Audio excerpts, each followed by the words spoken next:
New Frontiers of Social Progress. Documents of the First Session of the USSR. Supreme Soviet. USSR. New Frontiers of Social Progress. Documents of the First Session of the USSR Supreme Soviet. April 11 to 12, 1984. Contents. Elections to the USSR Supreme Soviet were held on March 4, 1984. Taking part in them were 99.99% of citizens registered in the voters' lists, who had reached the age of 18 by election day. Ballots for the candidate deputies to the USSR Supreme Soviet were cast by 99.94% of voters.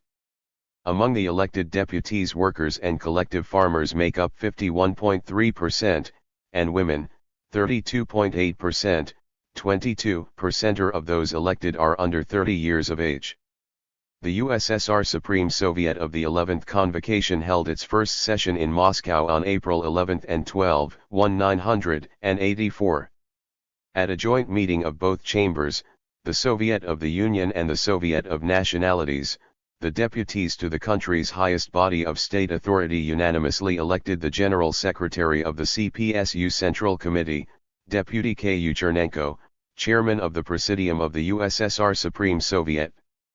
The session elected the Presidium of the Supreme Soviet, the country's collective governing body between sessions of the Supreme Soviet, Chairman of the Soviet of the Union and the Soviet of Nationalities and their deputies.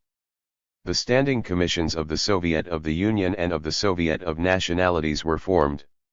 In accordance with the Constitution, the USSR Council of Ministers tendered its resignation to the newly elected Supreme Soviet. The Supreme Soviet reappointed Deputy N.A. Tikhanov, member of the Political Bureau of the CPSU Central Committee, Chairman of the USSR Council of Ministers, and in 5. Instructed him to submit his proposals on the composition of the USSR government. The session approved the composition of the USSR Council of Ministers and heard a statement about its forthcoming activities. The Supreme Soviet discussed guidelines for reform of general and vocational schools, endorsed them and issued instructions to various departments concerning implementation of the reform. Published below are the most important documents of the first session of the USSR Supreme Soviet of the 11th Convocation. Speech by Mikhail Gorbachev, member of the Political Bureau and Secretary of the CPSU Central Committee. Comrade deputies.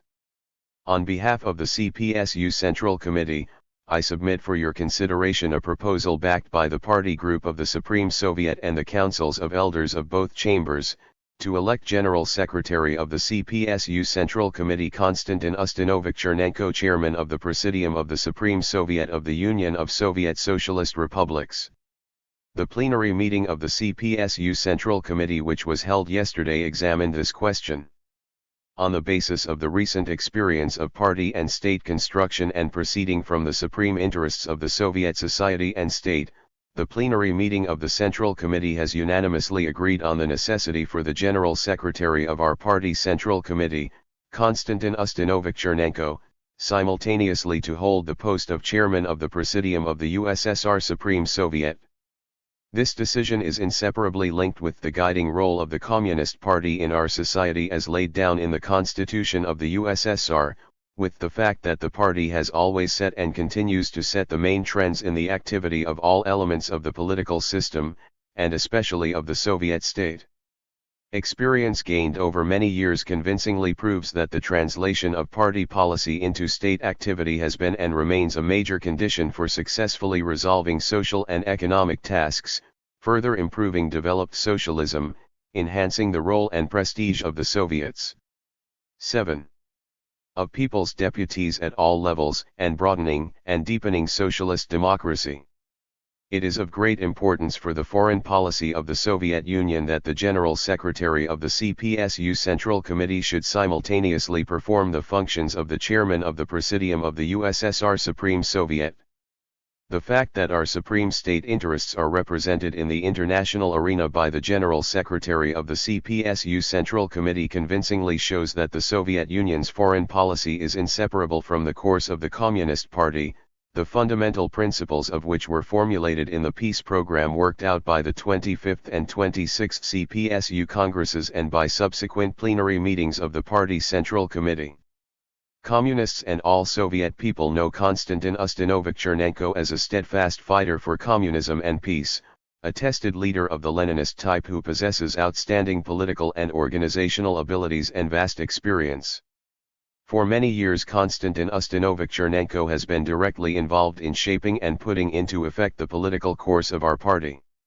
He has been devoting all his energy and knowledge to building up the country's economic and defensive capability, to raising the people's well-being. He has a good knowledge from his own experience of the range of activities of the USSR Supreme Soviet, the work of deputies and the specific features of the development of the system of Soviets and of legislation.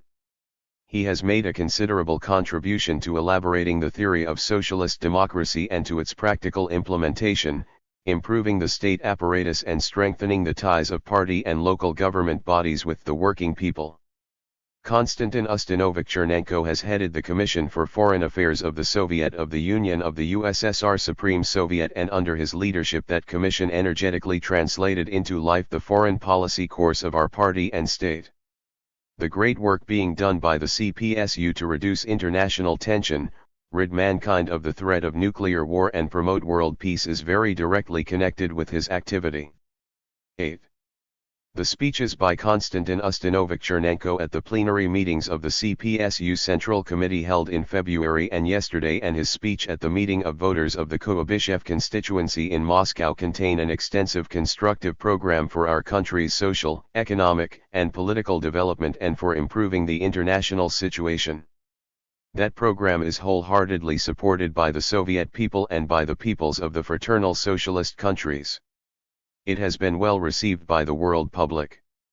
All this, comrade deputies, gives us every reason to express the firm conviction that the election of Comrade Konstantin Ustinovich Chernenko, General Secretary of the CPSU Central Committee, to the post of Chairman of the Presidium of the USSR Supreme Soviet will greatly promote the common cause and the accomplishment of those great tasks which face us today, and will enable us successfully to carry out the foreign and domestic policies of the Communist Party of the Soviet Union and the Soviet State. Speech by Konstantin Chernenko, General Secretary of the CPSU Central Committee, Chairman of the Presidium of the Supreme Soviet of the USSR. Dear comrades, I think I shall express the feelings of all the members of the Presidium of the Supreme Soviet of the USSR, which has just been elected, if I cordially thank the Central Committee of the Communist Party of the Soviet Union and all deputies for the great trust placed in us. We are well aware that this trust obliges us to put all our strength, knowledge, and experience at the service of our party, the Soviet people and our socialist motherland. Allow me to express my most profound gratitude to you for the great honor you have bestowed on me by electing me Chairman of the Presidium of the Supreme Soviet of the USSR.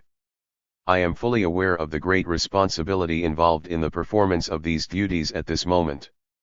We need today, as never before, major and carefully weighed decisions and a great deal of organizational work so as significantly to increase economic efficiency and, on this basis, steadily improve the standard of living of all Soviet people.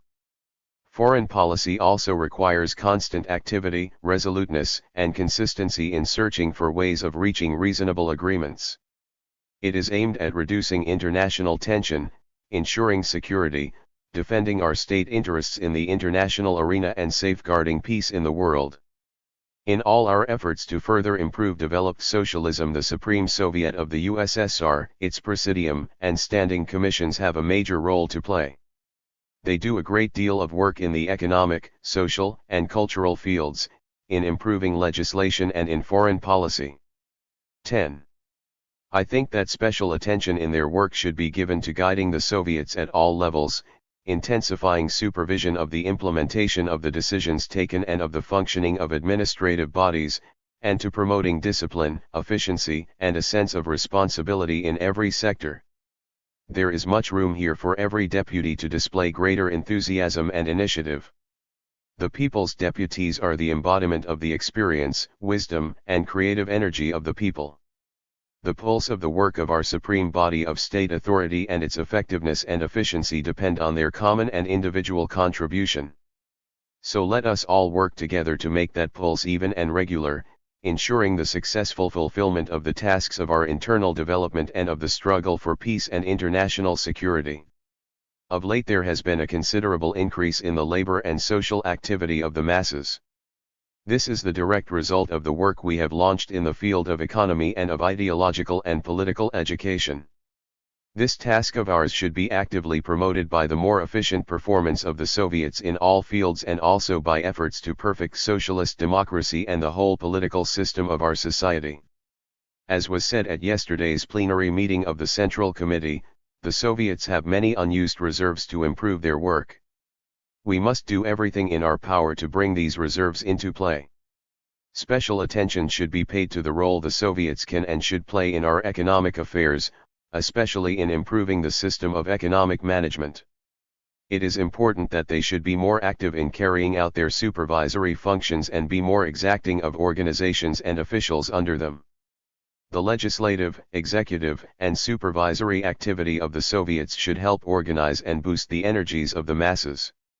This requires greater attention to the vital interests and needs of the working people and the consistent rooting out of bureaucracy and red tape which, unfortunately, are still to be found in the work of the Soviets. I think that it would be right, in accordance with the decisions of the 26th CPSU Congress and the subsequent plenary meetings of the CPSU Central 11 Committee, to set ourselves the following basic task for the near future. We must work persistently for the Soviets to make full use of their constitutional rights, for these bodies of people's power to ensure the most active, conscious, and committed involvement of the working people in managing the economy and all other affairs of society and the state. In conclusion, allow me, comrades, to thank you once again for the great trust placed in me and to express confidence that the party and all the Soviet people will in the forthcoming period score new successes in developing the economy and culture, in promoting the prosperity of the Soviet people and in strengthening world peace. Speech by Konstantin Chernenko, General Secretary of the CPSU. Central Committee.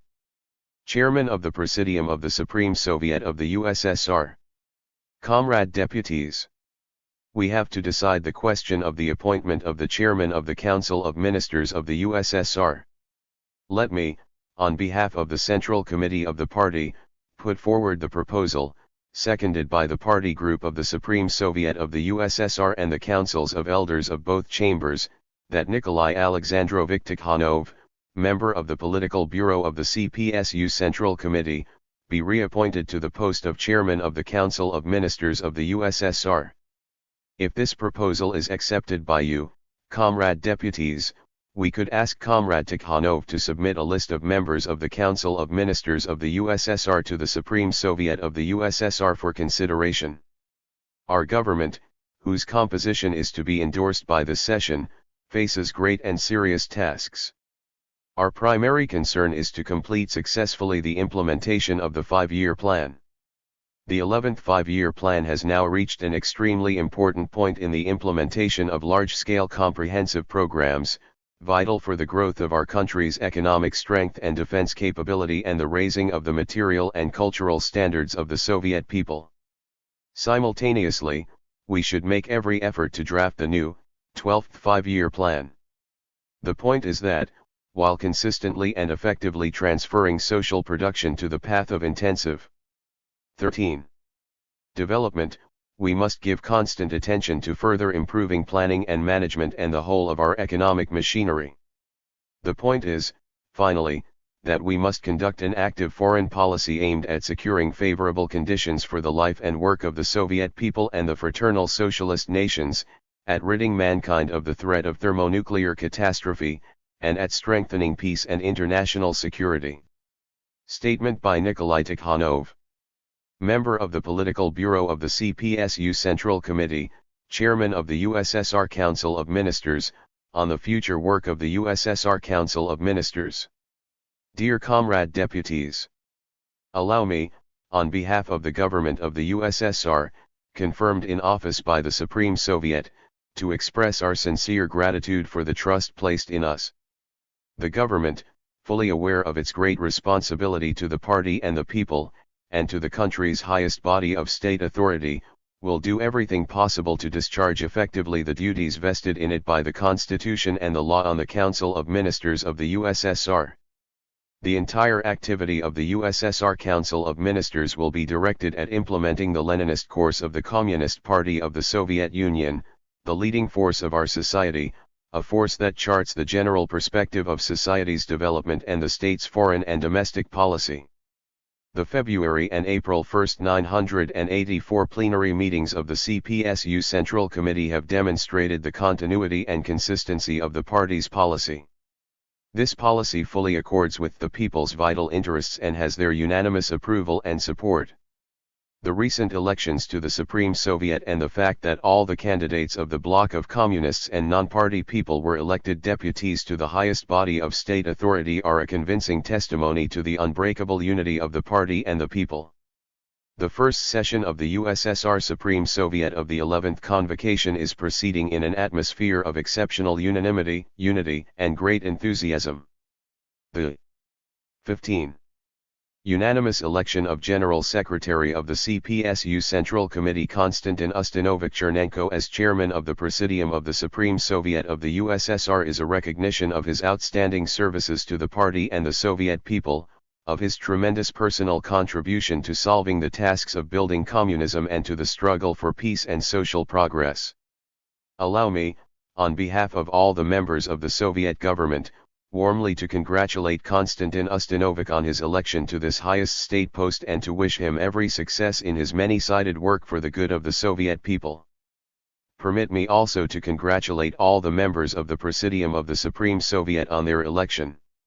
Comrade deputies, guided by the decisions of the 26th CPSU Congress, the plenary meetings of the CPSU Central Committee and the ideas and conclusions contained in the speeches of Konstantin Ustinovich Chernenko delivered at the plenary meetings of the Central Committee and at the present session of the USSR Supreme Soviet, the government will concentrate its efforts on the implementation of the major tasks of further improving developed socialism and on the fuller utilization of its potential and advantages, and will work further to strengthen the country's economic might.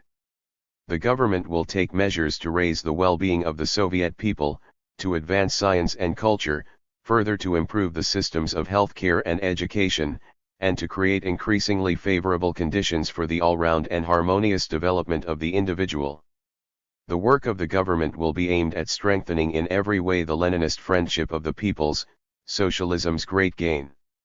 We will be constantly guided by the fundamental principles of the party's nationalities policy and proceed from the premise that the prosperity and all-round development of each nation in this country is a prerequisite for the progress and prosperity of our entire great multinational motherland. The Soviet government, in view of the international situation, will always be concerned to strengthen the country's defense capability and our glorious armed forces, and WFLL do everything necessary to keep the weapons and technical equipment of the Soviet Army. 16. And Navy and their combat might at the most up-to-date level.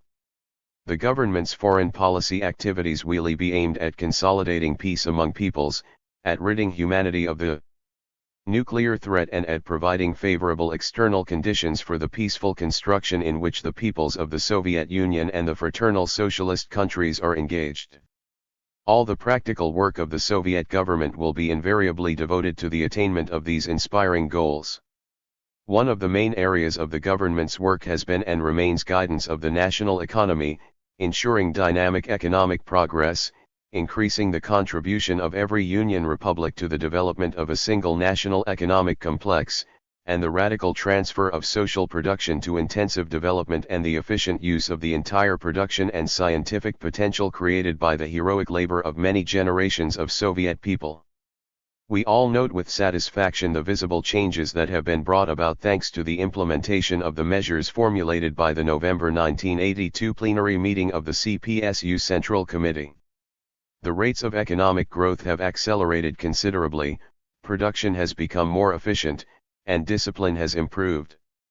There are still, however, many unsolved problems, bottlenecks and untapped reserves. The government is aware of these problems and is working to eliminate the shortcomings.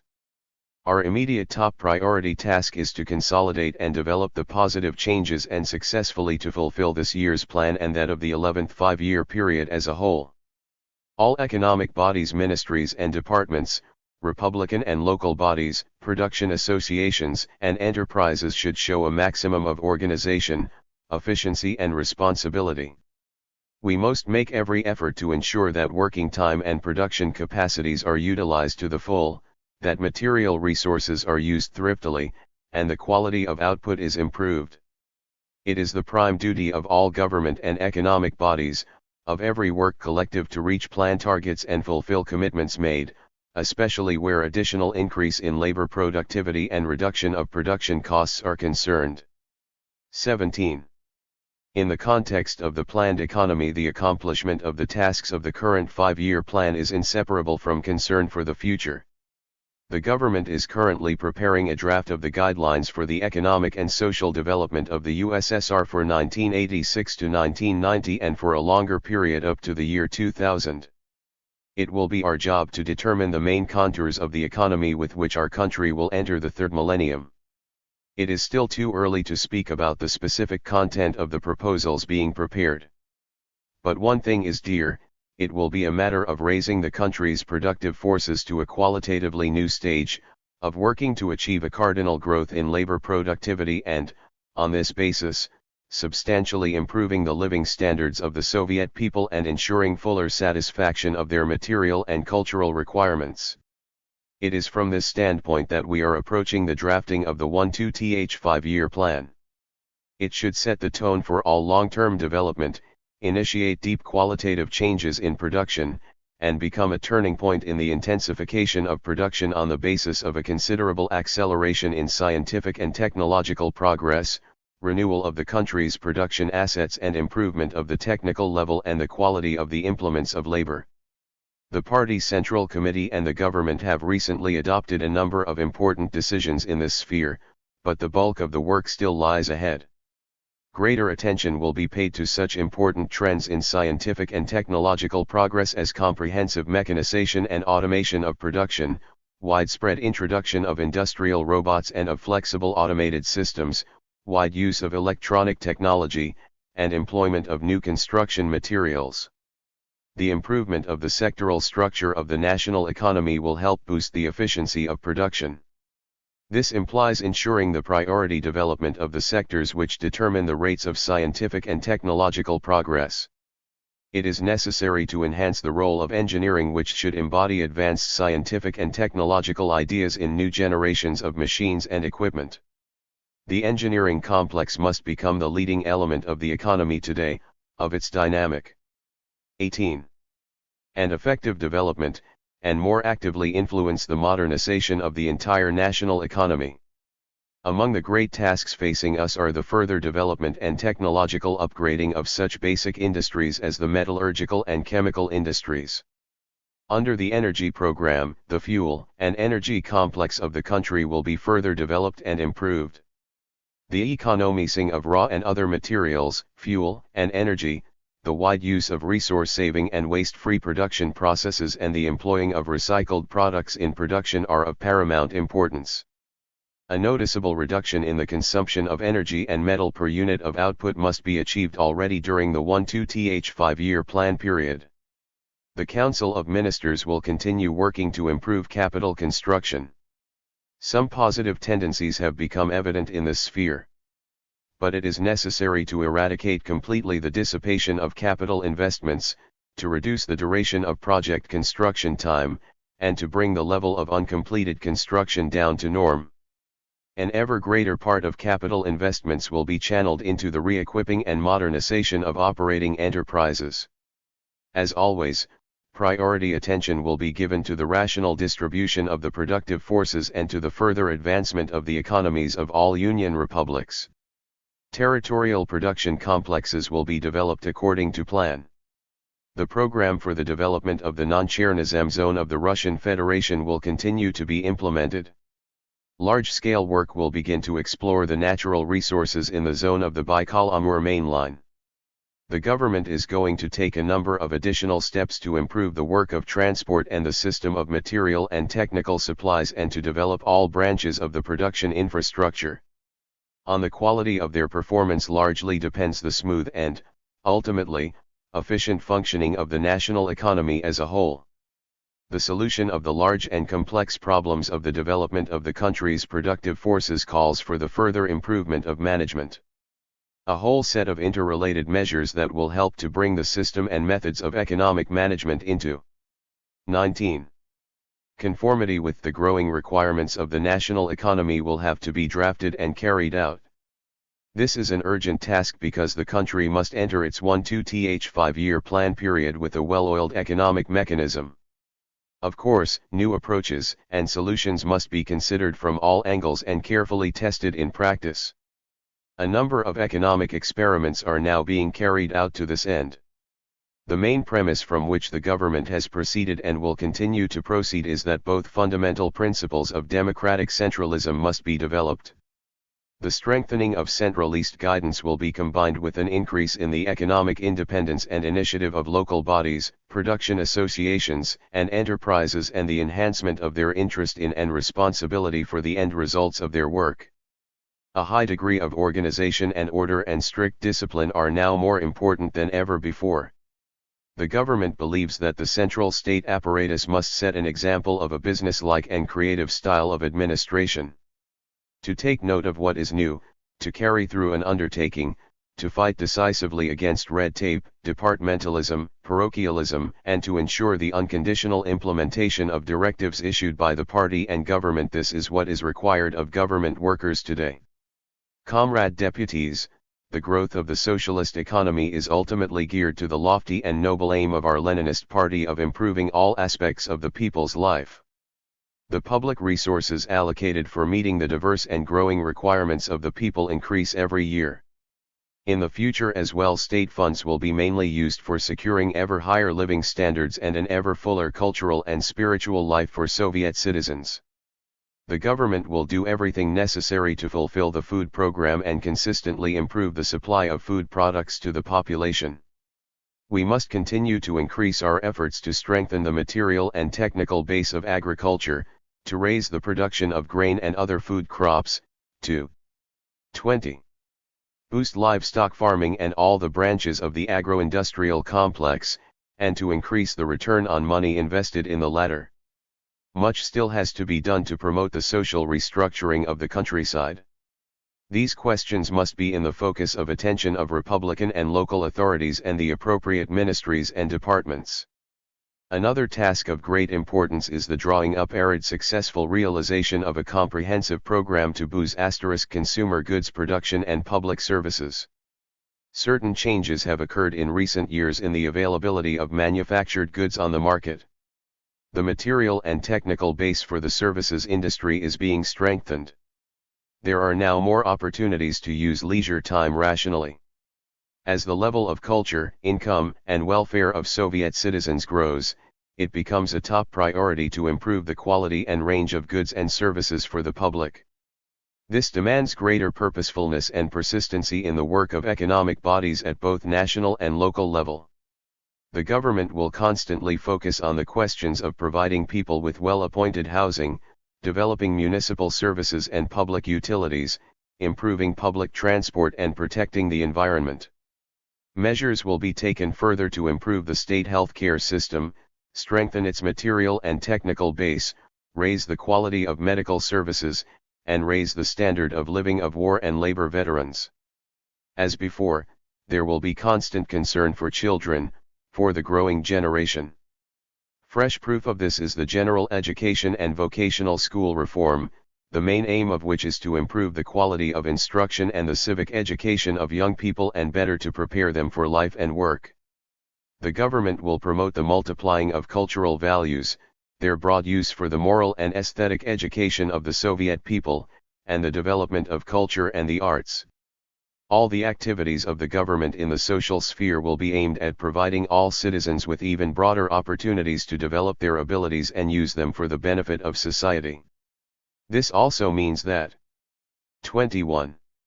Each Soviet citizen must work according to his real abilities.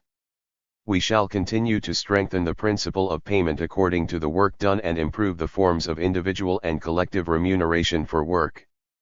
The distribution of material benefits must always and in everything correspond strictly to the principles of socialist justice, to the working character of our Soviet way of life. Consistent implementation of the social and economic policy of the party and government will make it possible to ensure the all-round advance of Soviet society along the road of further improving developed socialism. Comrade deputies, in its foreign policy the Central Committee of the Communist Party and the Soviet government are invariably guided by concern for peace and international security, and by the lofty principles of socialism.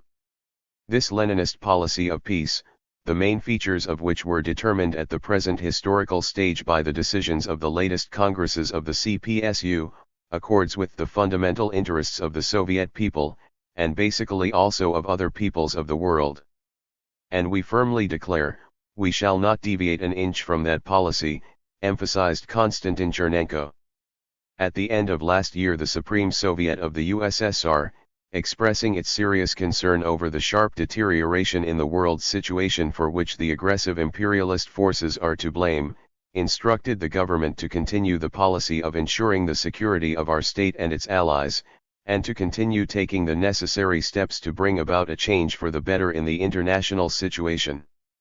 The government will continue to follow this course undeviatingly, implementing the policy aimed at ridding mankind of the nuclear threat, consolidating peace, and developing equitable cooperation between all countries.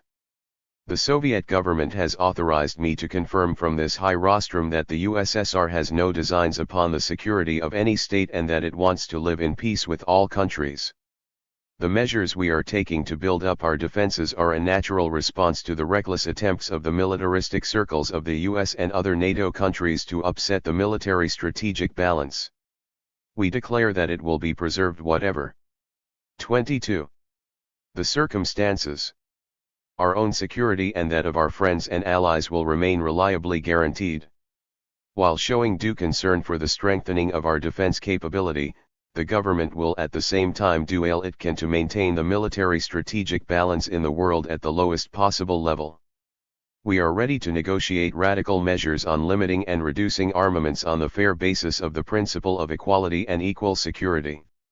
It is known that by deploying its new missiles in Western Europe, the USA has created obstacles to the talks on both medium-range and strategic nuclear weapons.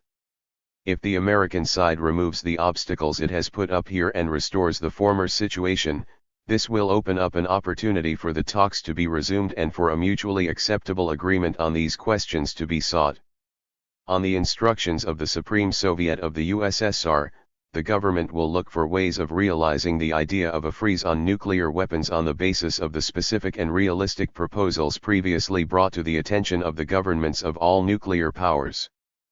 Proceeding from the premise that the problem of preventing the militarization of space is important and urgent, the government is stepping up its efforts and using all opportunities at its disposal to put an end to the threat of the arms race spreading to outer space.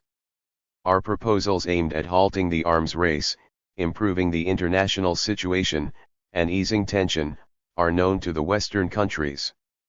We are waiting for a constructive reply from them. Were the nuclear powers to reach agreement on the joint recognition of a specific set of norms governing their relations, this would be of special importance in the efforts to rid mankind of the threat of nuclear war. The peaceful character of this major proposal, made by Konstantin Chernenko in a speech on March 2, is obvious. A relevant agreement would be in the interests of all nations.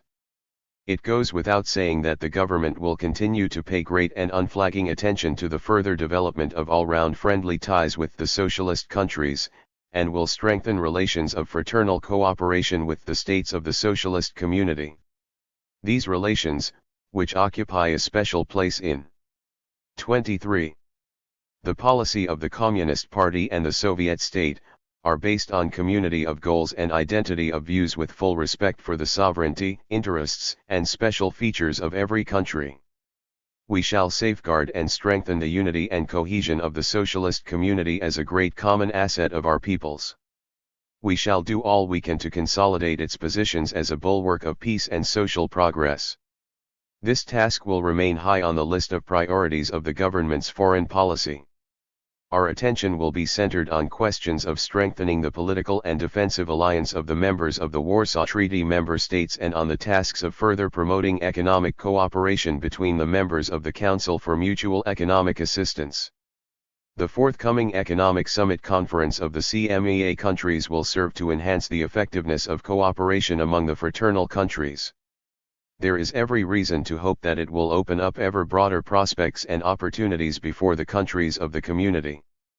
The Soviet Union will continue to take an active part, one full of initiative, in the work of international organizations, above all the United Nations, to pursue a constructive line at multilateral conferences and forums and to seek mutually acceptable agreements at them.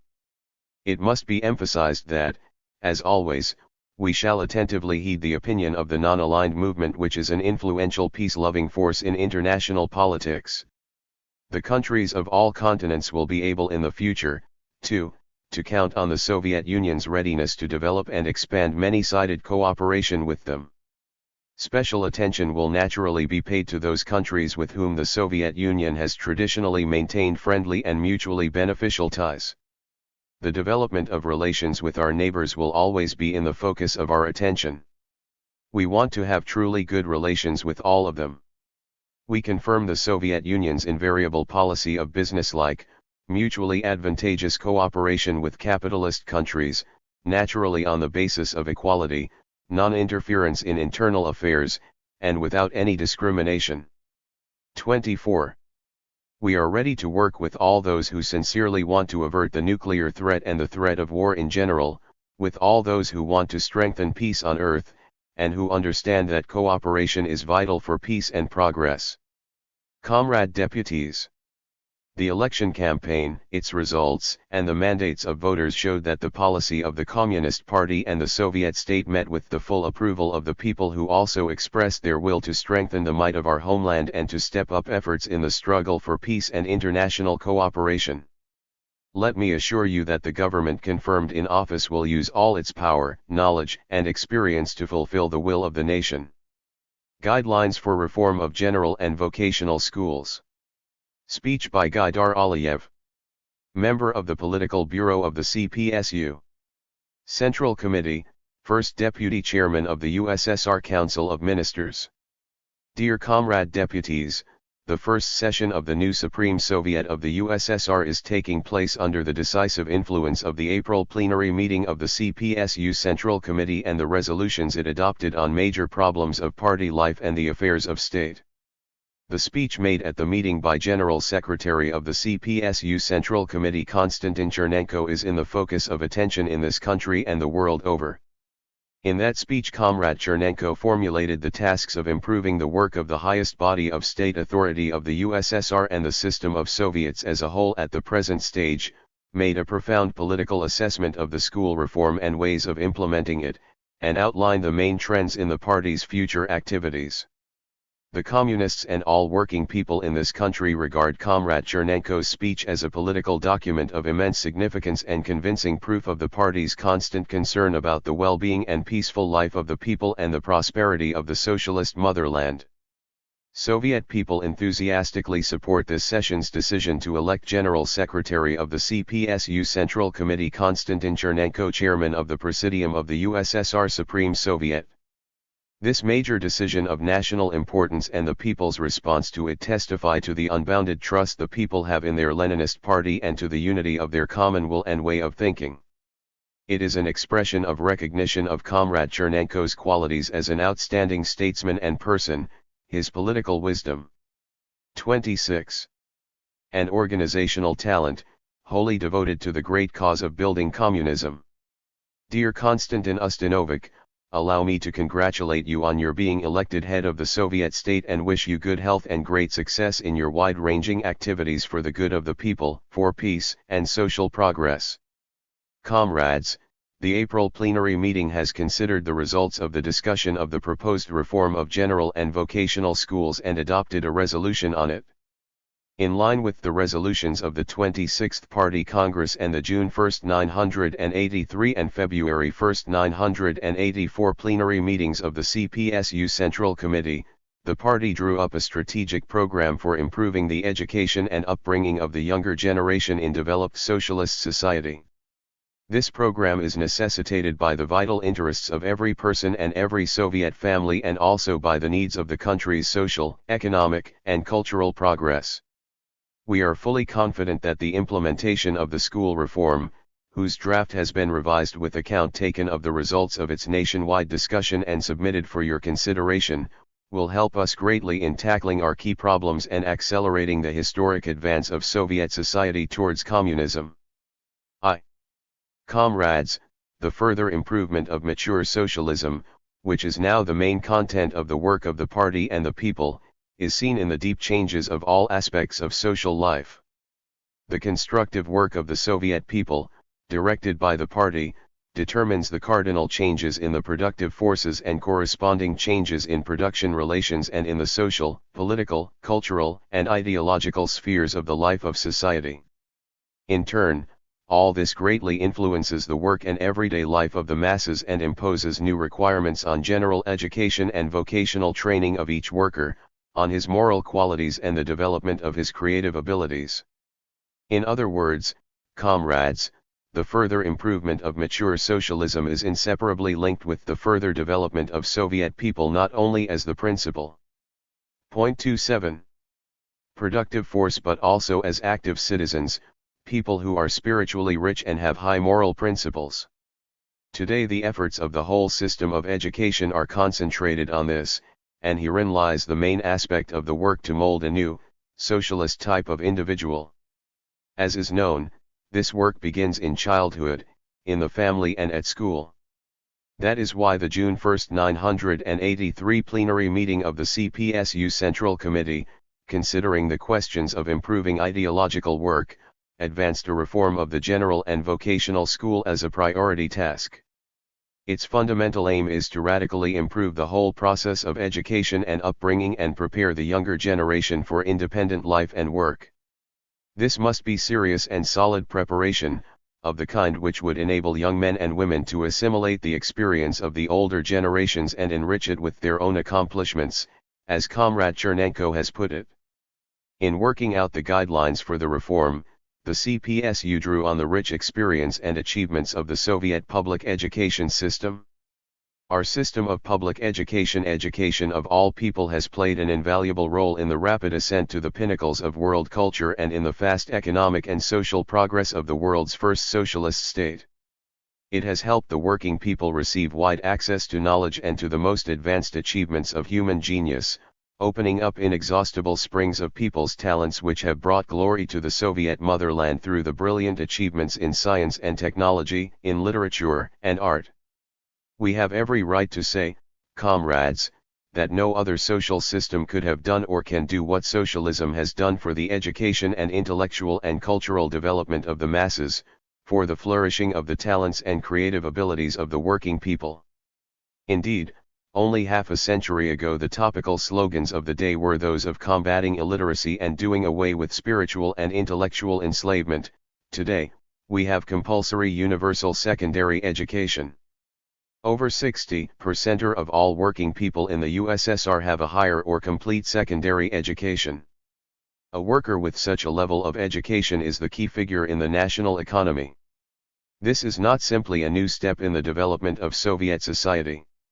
It is an indicator of the 28th qualitative growth of its intellectual and labor potential, a gain of world historic significance.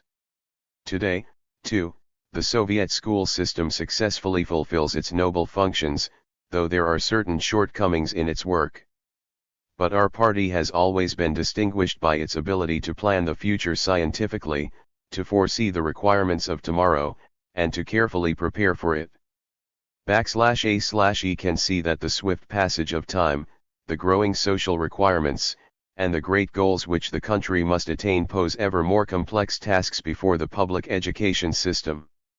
It is quite logical that, having analyzed the pressing problems in the sphere of public education, The CPSU Central Committee has devised a new, wider, and more balanced approach to education and upbringing, which is embodied in the proposed reform. It consistently furthers Lenin's ideas of single labor-oriented polytechnical education in keeping with present-day conditions, makes it possible to pool all the educational forces of society, and enriches our system of intellectual and cultural education of the masses with a creative approach to solving the pressing problems of the development of the school system.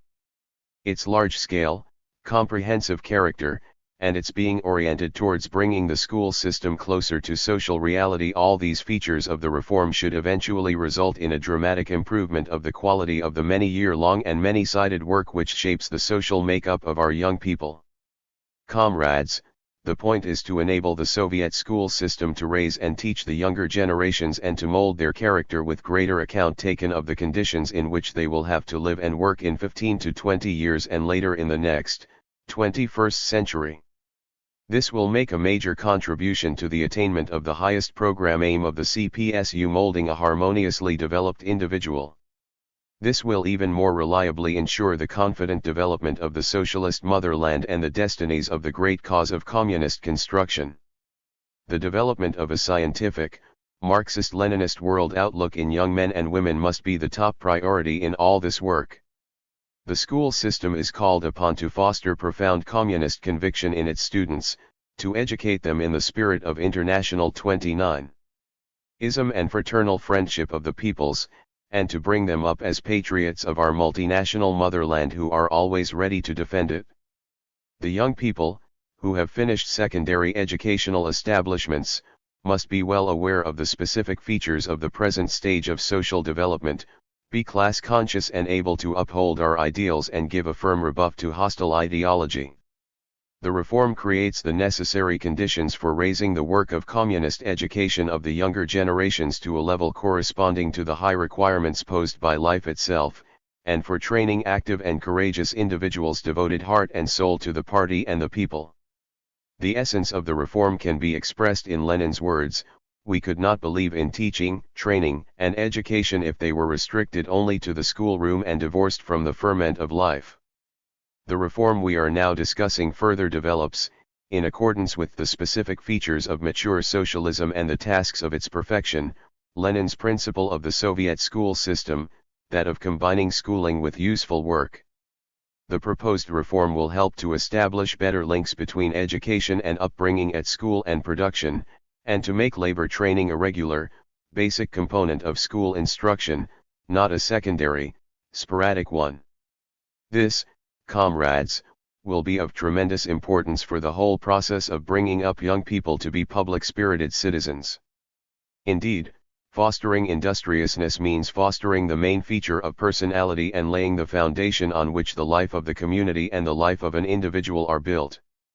No matter how talented a pupil may be and no matter what he wants to become, a tiller of the land or a cosmonaut, a builder or an artist, a steel founder or a physician, work is the only way for him to attain his chosen goal. Only work for the good of the people, for the good of his motherland, will make him a real citizen. Under socialism, which is a society of working people, work, whether manual or mental, is the sole gauge of people's honor, dignity, and status. Such is our principle of social justice, and it is unshakable. The proposed reform orients the Soviet school towards providing better vocational training for young people. The task is to supplement universal secondary 30 education with universal vocational training and to ensure the transition to the new system, so that all young people, including general secondary school leavers, should learn a trade before starting their working life. This will be a major social achievement which will not only improve the training of personnel for the national economy, a fact important in itself, but will also foster in young people a conscious need to work, help them choose a correct path in life, considerably broaden the social functions and role of the general school. Naturally, here we place particularly great hopes on the system of vocational training which is now in the focus of our attention. Under the reform, vocational schools will nearly double their admission of 8-year secondary school leavers.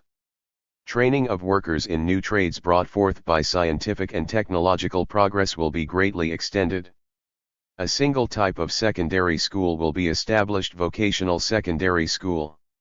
It will provide conditions for young people to receive a comprehensive secondary education, develop their abilities in every way and become prepared for active involvement in the economic, social, political, and other spheres of activity. All this means that the reform will significantly enhance the prestige and importance of the system of vocational training. Of course, it will also increase the responsibility of its personnel for training a worthy reinforcement for our great working class, capable of mastering modern production and of effectively using the latest machinery and technologies. The principal requirement of the reform is that vocational training at school be organically combined with further raising the level of general education of pupils. We must always remember Lenin's words to the effect that it is unthinkable, impossible to build communism without mastering all the cultural wealth accumulated by mankind. The Soviet school system has always striven to ensure the all-round intellectual development of school children by optimally combining the natural sciences and the humanities. The reform accentuates this trend, stipulating that all disciplines should be taught with more emphasis on those aspects that help shape one's outlook. Stress must also be laid on the need rationally to combine vocational training with polytechnical edu 31. Cation which, with present scientific and technological progress, enables one to transfer from one type of work to another, to learn related trades or acquire new ones, and improve his skills continuously. The development of the Soviet school system charted by the party requires that all labor and vocational training should be based on a further substantial improvement of the standards of general education. Such is the dialectics of this process.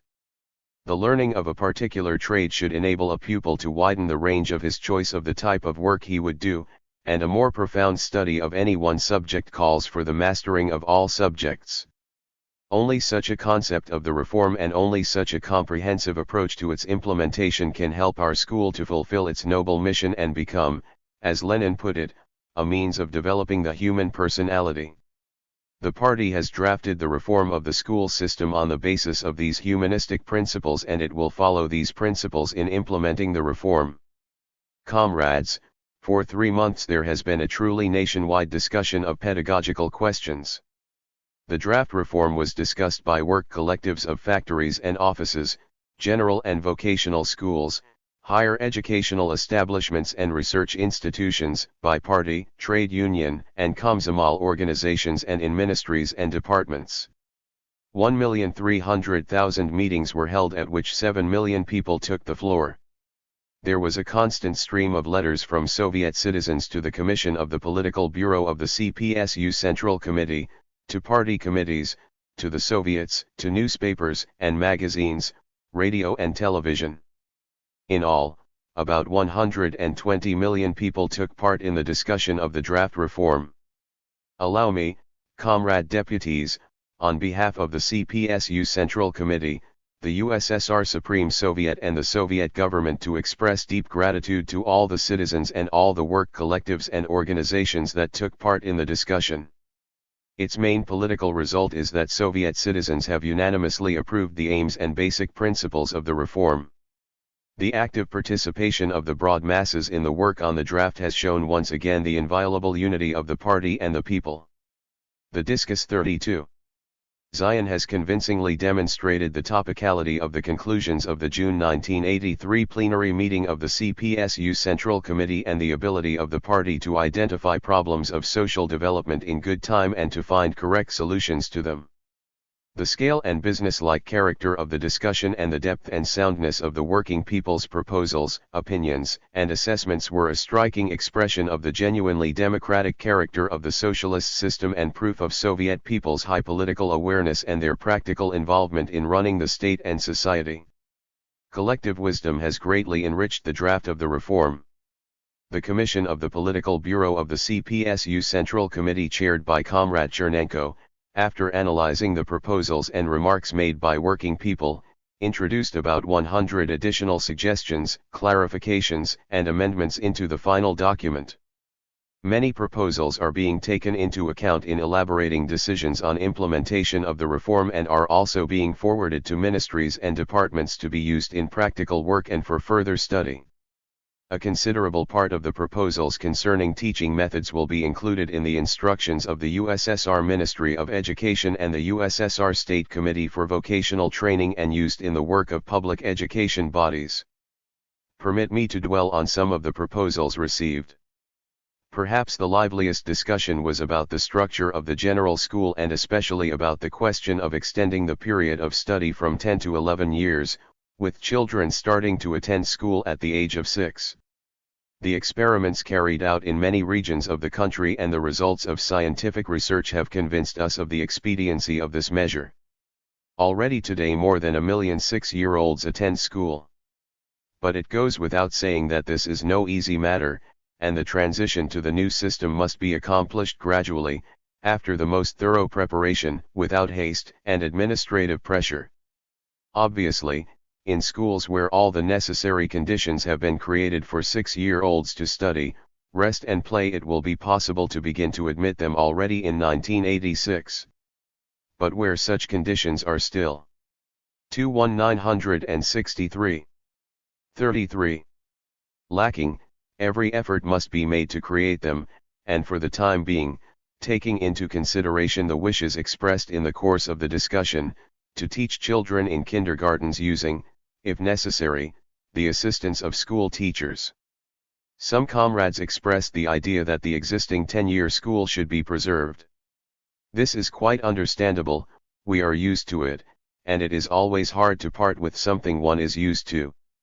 The point, however, is that it is no longer possible to achieve the level of education and upbringing which is now required within this term, and simultaneously to remove the current considerable overloading of school children. The participants in the discussion showed keen interest in questions of a more thorough study of the Russian language, which has been voluntarily accepted by Soviet people as a means of communication between the different nationalities, along with the study of the native tongue.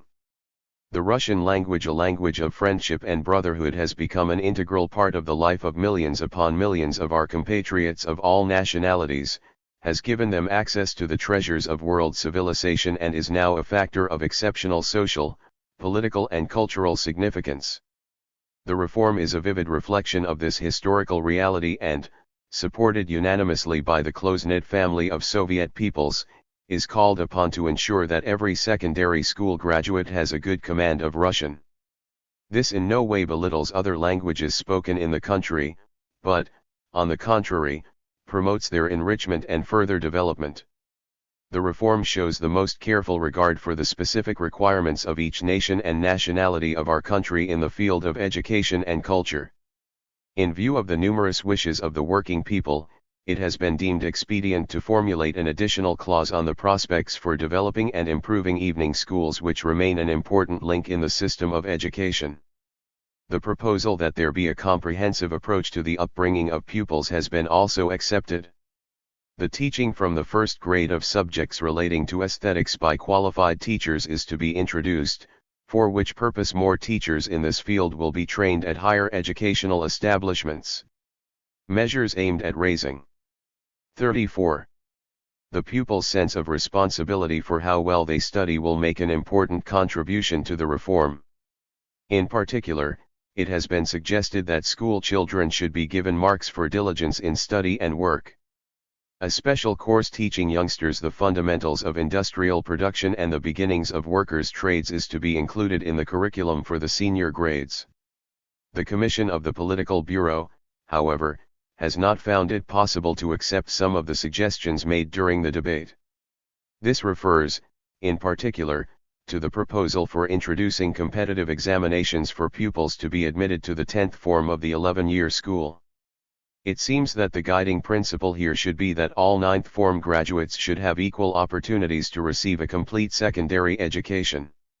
A graduate may continue studying in the 10th grade or enter a vocational school or a specialized secondary school, but he must be able to make the choice himself, one that suits his inclinations and abilities, and also takes into account the needs of society. And this is where his parents and teachers must help him. A number of proposals for the introduction of new subjects, no fewer than 23 were named, also had to be turned down. 19 subjects are being taught in the general schools even now. Had the Commission accepted those proposals, the load on pupils would have doubled at the least. Neither could we support the proposals for introducing vocational training in the 6th or 7th grade. If it is begun too early, such training will inevitably lower the standards of the general and polytechnical education.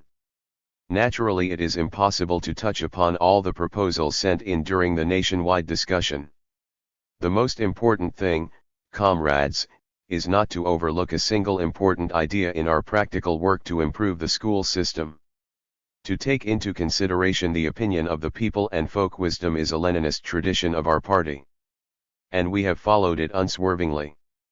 11 Comrade Deputies, the present session of the USSR Supreme Soviet in fact completes the elaboration and nationwide discuss. 2. 35. Zion of the concept of the Soviet school system under the conditions of mature socialism. The CPSU Central Committee and the USSR government express the hope that the supreme body of Soviet authority will approve the guidelines for the school reform and give them the force of a state legislative act. This will open a new stage, the stage of its implementation. The CPSU Central Committee and the USSR Council of Ministers have drafted documents designed to facilitate the implementation of the reform. They concern all the major aspects of the work of general and vocational schools, education and upbringing, labor training and vocational guidance of school children, the development of the system of vocational training, the work of preschool establishments, and improvement of the training of teachers and of their working and living conditions. It should be emphasized that the organizational and political measures will rest on a firm material foundation. I'll give you just a few figures. The next 5-year plan provides for the building of new schools for 7 million youngsters, or twice as many as under the current 5-year plan, about 800 vocational training centers and a considerable number of extramural children's establishments. About 1,000 million rubles are allocated from the state budget for the implementation of the reform, with 3.5 thousand million from this total to be spent annually on raising the salaries of workers in public education.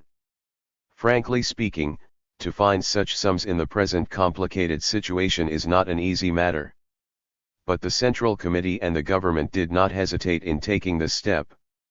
We believe that investments in education are the best we can make, and the economic effect, naturally, is not the only thing we have in mind when we say this. Our main gain here is the growth of the Soviet people's cultural standards and level of conscientiousness, the possibility for the coming generation to develop their talents and find the best ways of their application in the future. This approach stems from the very nature of the socialist system and is dictated by the party's tireless concern for the younger generation. There is every reason to believe, comrades, that we have everything we need for the success of the reform: a scientifically considered curriculum, well-trained per 36 sonal and a reliable material basis. Our next task is the practical organization of the work. The resolution of the April plenary meeting of the CPSU Central Committee and the speech by Comrade Chernenko have clearly outlined the main directions of this work. We must, obviously, begin our work by bringing the substance and meaning of the party and government documents concerning the reform to the knowledge of people working in all the sectors of the public education system, and see to it that every teacher, tutor, and vocational school instructor should clearly realize what he is to do, how and within what time limits. At the same time, we must bear in mind Lenin's warning that to reform education is a difficult matter. The school system cannot be changed overnight, and we must go about it with all due circumspection. Bearing in mind the large-scale and comprehensive character of the reform, the CPSU Central Committee recommends that it should be tackled stage by stage. The major long-term objectives of the development of the school system are to be achieved over a comparatively lengthy period, all the way to 1995. It is by that time the plans for extending the network of general and vocational schools and strengthening their material basis are to be accomplished. As for questions concerning teaching methods and the general methodological approach to education, such as the development of a new standard school curriculum and syllabi for labor training and communist upbringing, the adoption of legislative acts and some others, they must be dealt with as quickly as possible, which means that a significant part of the work must be done without delay. It was emphasized at the plenary meeting of the party Central Committee that the reorganization of the school is a nationwide concern. It bears on the interests of society as a whole and of every citizen, and on the interests of the present and coming generations. It is important for the further consolidation of our country's economy and defense capability and for the all-round development of its material and intellectual potential. No one has the right to stand aloof from this task. A key role in the implementation of the reform is to be played by teachers. Their selfless service to the cause of education of the masses has won them the profound 37. Respect and gratitude of the people. The party and the government have always highly appreciated the dedicated work of the teachers. Nearly 250 teachers, industrial training instructors and general and vocational school directors have been awarded the title of Hero of Socialist Labor, while more than 100,000 teachers are deputies to Soviets at all levels. There are 30 public education workers among the deputies to the USSR Supreme Soviet of this convocation. The reform will enhance the teacher's authority even more. What Nadezhda Krupskaya once said about the profession of a teacher sounds even more relevant today: this is one of the most important and most rewarding professions, the role and significance of which will never stop growing. At the same time, the teacher's responsibility to society for the education and upbringing of the younger generation will grow immeasurably, too. Our teachers have persistently campaigned for the reform. Now, when it is becoming a reality, we appeal to the multi-million army of public education workers. The success of the reform, comrades, primarily depends on you, on your energy and perseverance, and on your dedication to your work. The standards of teaching and upbringing of the younger generation cannot be improved without the teachers themselves improving their theoretical and practical knowledge, without their broadening their general cultural outlook. Specific measures are to be taken to ensure that the teachers are able constantly and substantially to improve their qualifications and that the teachers' training institutions also raise their standards. However, this is not only, and probably not so much, a question of having better trained teachers. A teacher must learn himself, first of all. A teacher lives as long as he learns and learns as long as he lives. This old maxim is as true today as ever. Moreover, a teacher must not only be in step with the times, but be ahead of the times. He must be a fervent propagandist of the subject he teaches, have a profound knowledge of it and be well informed of everything that is new in his field. He must understand correctly and take into account in his work events and phenomena of one prominent leader of the Soviet Communist Party and government and wife of Vladimir Lenin. Ed. 38. Social life. He must constantly assess his teaching skills by the extent to which he is able to cope with all his professional duties and find the best way of winning the hearts and minds of children. The educator not only imparts knowledge to his charges. He influences them by his behavior, way of life and his personality. His intellect and cultural background, sense of justice, humaneness, and his other personal qualities are regarded by his pupils as a kind of model.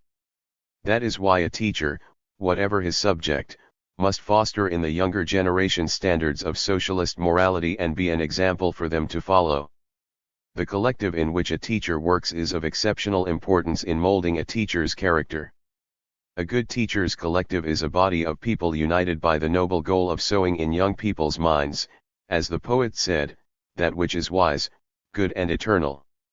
In such a collective there always prevails an atmosphere of democracy, commitment to principle, comradely assistance, and intolerance of any breaches of professional ethics, an atmosphere of creative activity and a high level of organization.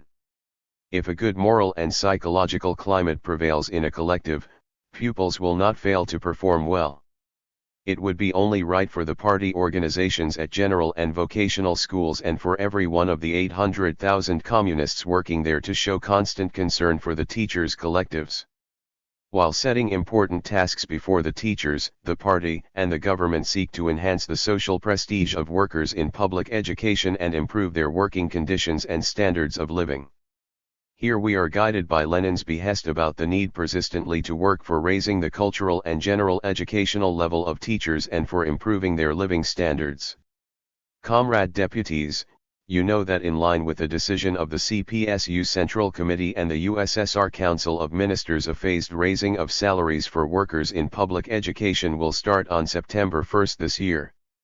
The average monthly wage of school teachers, for example, is to increase by almost 35%.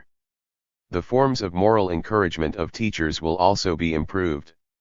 Allow me on behalf of the USSR Supreme Soviet to express confidence that the concern for teachers on the 39 part of the Communist Party and the Soviet government will further inspire them and mobilize them for carrying out important tasks put forward by the reform.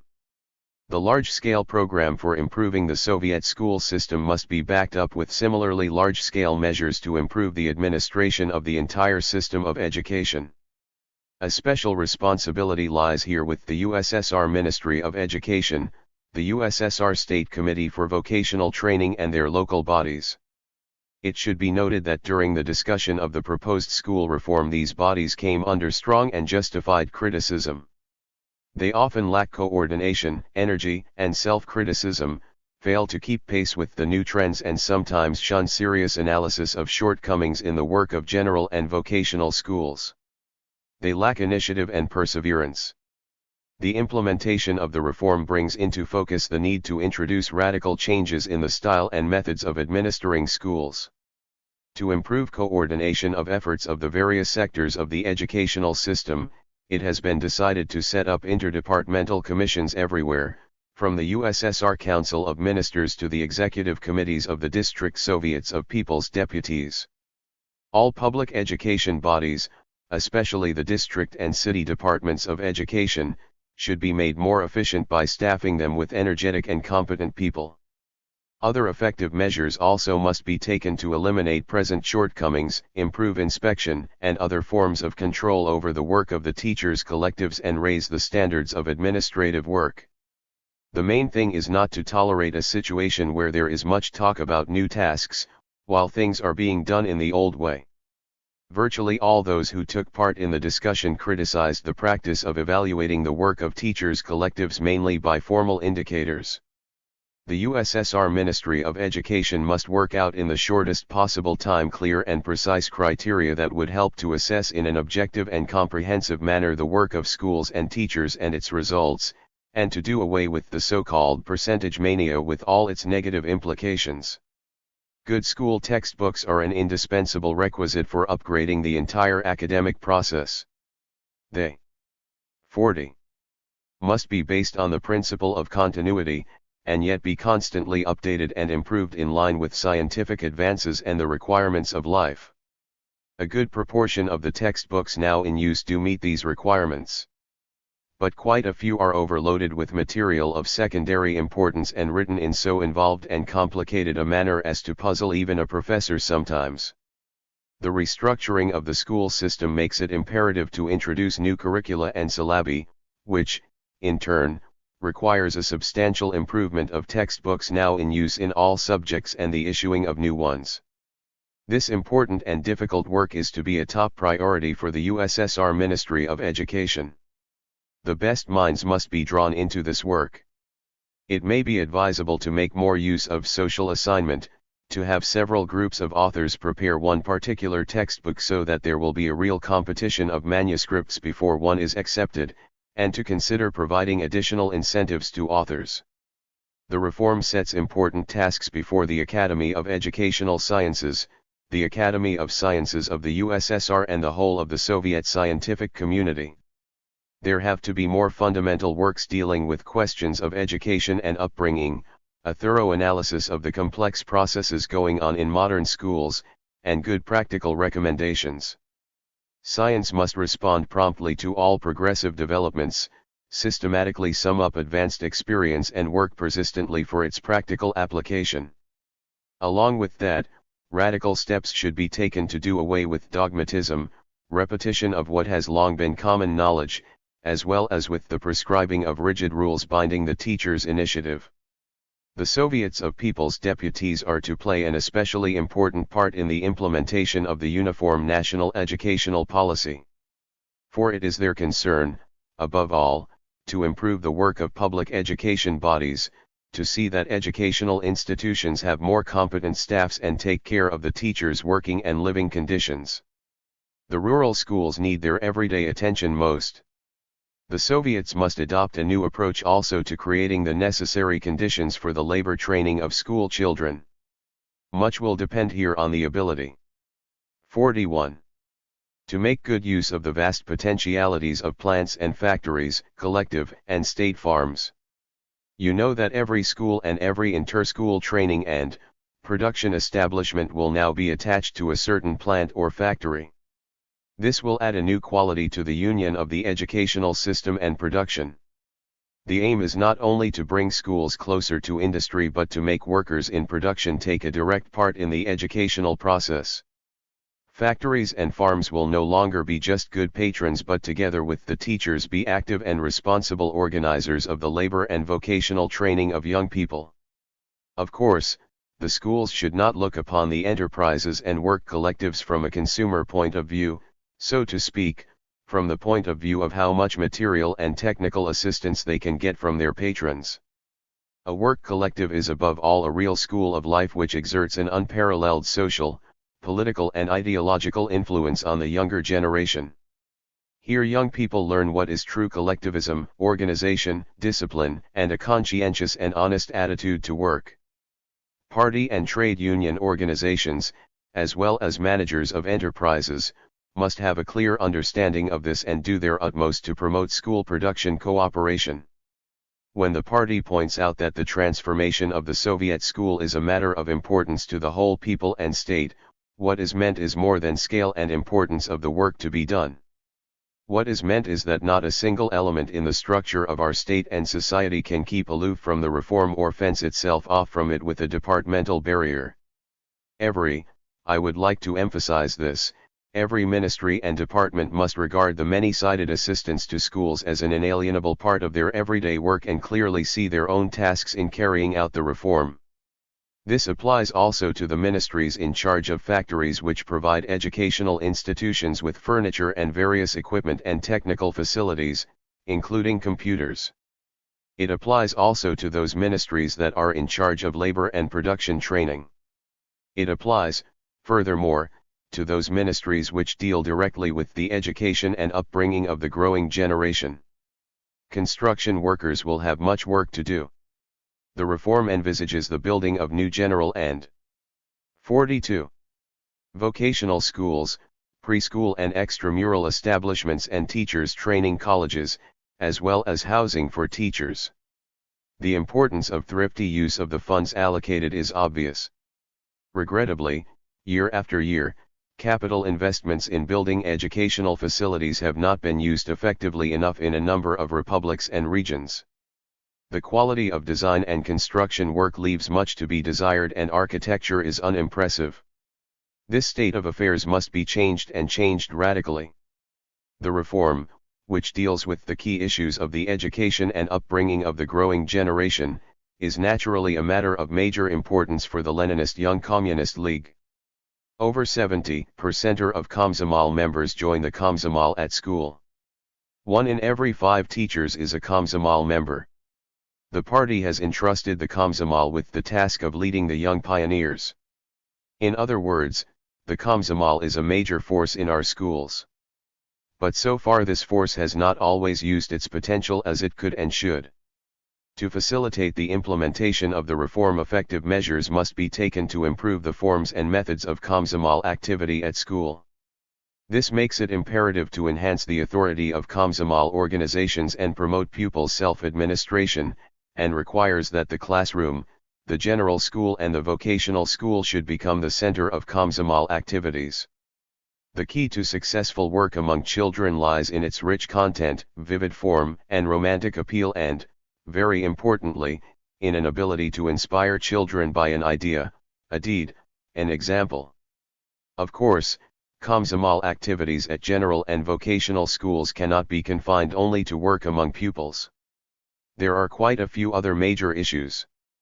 These include the training of senior young pioneer leaders, promoting effective and permanent relations of assistance and cooperation between Komsomol organizations at schools, institutions of higher learning, in work collectives and army units. The reform opens up a wide area of activity for the Soviet trade unions. Any question, be it the social education of children or teachers' work and everyday life, is their direct concern. We hope that the trade unions will make a good contribution in this sphere. Fulfillment of the diverse tasks of public education. 43. Depends to a large degree on how closely the family and schools cooperate with each other. The younger generation is growing up at a time our country enjoys the highest material and cultural standards in all its history. These standards will become even higher in the future. This is what the party is tirelessly working for and what it regards as the purpose of its activities. Deep respect is due to those parents who make good use of the family's growing material and cultural opportunities and develop in their children wide intellectual and cultural interests, working habits, modesty, and reasonable requirements, parents who know how to combine parental love with strictness and a sense of responsibility. But there are also families where an atmosphere of consumerism prevails, where children are shielded from all cares and concerns and where parents hasten to satisfy their every whim. Unfortunately, the schools do not always come out against such phenomena. As a result, society may and does encounter a number of negative ideological and moral phenomena among young people. What is worrying, Comrade Konstantin Chernenko pointed out at the June 1983 plenary meeting of the CPSU Central Committee, is belated civic maturity, political naivete and a readiness to sponge among certain young people, their unwillingness to work where society needs their work today. The desire of some young people to stand out not by their knowledge or industry but by expensive things bought with their parents' money cannot but cause alarm. Many of these phenomena are rooted in shortcomings in family upbringing, in the fact that the efforts of the family and school do not always coincide. For all the delicacy of this matter, our society cannot be indifferent to the kind of traits fostered in children within the family sphere. The triple task before us here is to increase the parents' responsibility for the upbringing of children, to improve the pedagogical competence of fathers and mothers, and to ensure a harmonious unity between family upbringing and social education. Cultural institutions and unions of creative workers have a weighty contribution to make in transforming our public education. We have a wealth of experience of cooperation between schools and workers in the arts. People prominent in literature and art have rendered and continue to render invaluable assistance to public edu 44. Cation both through direct participation in work with children and through their works. But today there are both new requirements for the development of such cooperation and new opportunities for it. Much is to be gained from meetings between school children and writers, artists, composers, and theater and cinema personalities. Schools need works of high ideological and artistic merit, giving a profound and truthful portrayal of school life and the noble mission of teachers, works which help in the intellectual and civic development of children and young people. This is the noble duty of Soviet art workers, their duty as parents to their children and their duty to the schools and teachers that educated them. As we see, comrades, there is a great deal of work for all of us to do. This is long-term and purposeful, often painstaking and routine work, in which the indispensable organizational role will, as ever, be played by party committees and organizations. The April plenary meeting of the CPSU Central Committee has charged them with establishing unremitting control over modernizing the Soviet school, with directing this work and ensuring that not a grain of what is valuable in the Soviet public education system and what the Soviet Union is justly proud of is lost. It is our party and civic duty, comrades, to do everything to fulfill in good time, wholly and completely the directives of the CPSU Central Committee on questions of improving education. Comrade deputies, it is symbolic that the first session of the Supreme Soviet of the USSR of the new convocation has begun its work by examining the prospects for the development of the Soviet school. For Soviet society to move confidently forward, towards our great goals, Comrade Konstantin Chernenko emphasized at the April plenary meeting of the CPSU Central Committee, each new generation must rise to a higher level of education and general culture, of professional qualifications and civic activity. This, you might say, is a law of social progress. Constant concern to ensure this is convincing proof that Soviet society is forward-looking, that the party is unswervingly faithful to Lenin's behests, that our policy is directed towards peace. Allow me, dear comrades, to express the firm conviction that the school reform drafted by the CPSU Central Committee and supported by the whole people will be successfully implemented.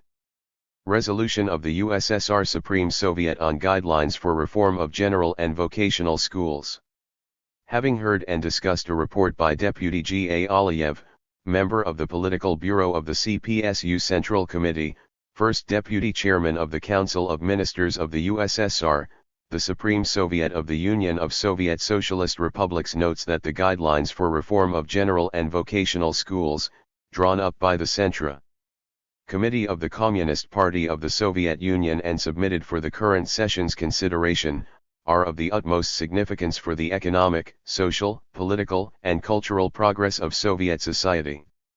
They develop Lenin's ideas about single labor-oriented Polytech and ICA school and its role in molding the new man, and contain a scientifically elaborated strategic program for further improving general secondary and vocational education and bringing up young generation in the light of the decisions of the 26th CPSU Congress and the June 1983 and February 1984 plenary meetings of the CPSU Central Committee. They are fully consistent with the provisions of the USSR Constitution on Soviet citizens' right to education. They outline a broad range of measures of state importance designed to raise the work of Soviet schools to a qualitatively new level and define the prospects of their development. The guidelines for school reform have received countrywide approval and support. This is a new vivid manifestation of the monolithic unity of the party and the people, the profoundly democratic nature of the Soviet social system, and the heightened awareness and social and political activity of the working people. 46. The Supreme Soviet of the USSR unanimously supports the assessments and conclusions on questions of the development of public education contained in the speech of K.U. Chernenko, General Secretary of the CPSU Central Committee, at the April 1984 plenary meeting of the CPSU Central Committee, and considers that they should form the basis of the activities of all Soviets of People's Deputies, other state bodies and public organizations, and work collectives. The Supreme Soviet of the Union of Soviet Socialist Republics resolves, 1. To approve the guidelines for reform of general and vocational schools. A task of paramount state importance is the unswerving and consistent implementation of the measures envisaged by the reform and aimed at raising the quality of education and communist upbringing, basically improving the labor training and vocational guidance of pupils, and instilling in the youth lofty moral qualities, love of the motherland, and a readiness to defend it. These aims must be promoted through the improvement of all forms and methods of the educational process and the social and family upbringing of children and teenagers, through giving children at an earlier age access to knowledge and cultivating in them habits of participating in socially useful labor, and also through improving the administration of public education and strengthening the material base of general and vocational schools. 2. For the Presidium of the Supreme Soviet of the USSR and the Council of Ministers of the USSR to draw up proposals on introducing into the fundamentals of public education legislation of the USSR and the Union Republics and other legislative acts the necessary amendments stemming from the guidelines for reform of general and vocational schools, to pass these proposals on to the Commissions on Public Education and Culture and the Commissions for Legislative Proposals of the Soviet of the Union and the Soviet of Nationalities of the Supreme Soviet of the USSR for preliminary consideration and drawing up of conclusions on them. 3. For the Council of Ministers of the USSR, proceeding from the guidelines for reform of general and vocational schools and taking account of the nationwide discussion and the proposals and comments made. 47. By deputies to the Supreme Soviet of the USSR at the current session, to draw up and adopt resolutions on specific questions so as to ensure stage-by-stage implementation of the school reform. 4. For the Presidium of the Supreme Soviet of the USSR, to amend the Order of Labor Glory Statute, so that it might be conferred on teachers and other workers in public education for achievements in educating and bringing up children and teenagers, To declare September 1st a national holiday day of knowledge. 5. For the Ministry of Education of the USSR, the State Committee of the USSR for Vocational Training, the Ministry of Higher and Specialized Secondary Education of the USSR, the Councils of Ministers of the Union and Autonomous Republics, the local Soviets of People's Deputies and their executive committees to take measures for considerably improving the teaching and educational process, and for further perfecting ideological, political, moral and labor education, and the training and vocational guidance of pupils and students in line with the requirements of the reform and the tasks of the present stage of development of Soviet society. To raise the responsibility of public education bodies for the organization of education and upbringing, to improve the style and methods of administering educational establishments, preschool and extramural institutions, to provide favorable opportunities for the creative activities of teachers' collectives, to show unflagging concern toward teachers, and for improving the conditions of their work, everyday life, and recreation. For the Soviets of People's Deputies to draw up and approve at their sessions specific plans for the implementation of the school reform and make wider use of their coordinating and controlling powers in organizing educational work with children and teenagers, especially in residential districts, and in uniting the efforts of parents, family, school, cultural institutions, creative unions, sports, and other public organizations, work collectives and mass media in this important endeavor. 6. For the local Soviets of People's Deputies and their executive committees, the ministries and departments, the administrators of enterprises, organizations, and institutions, collective and state farms to carry out 48.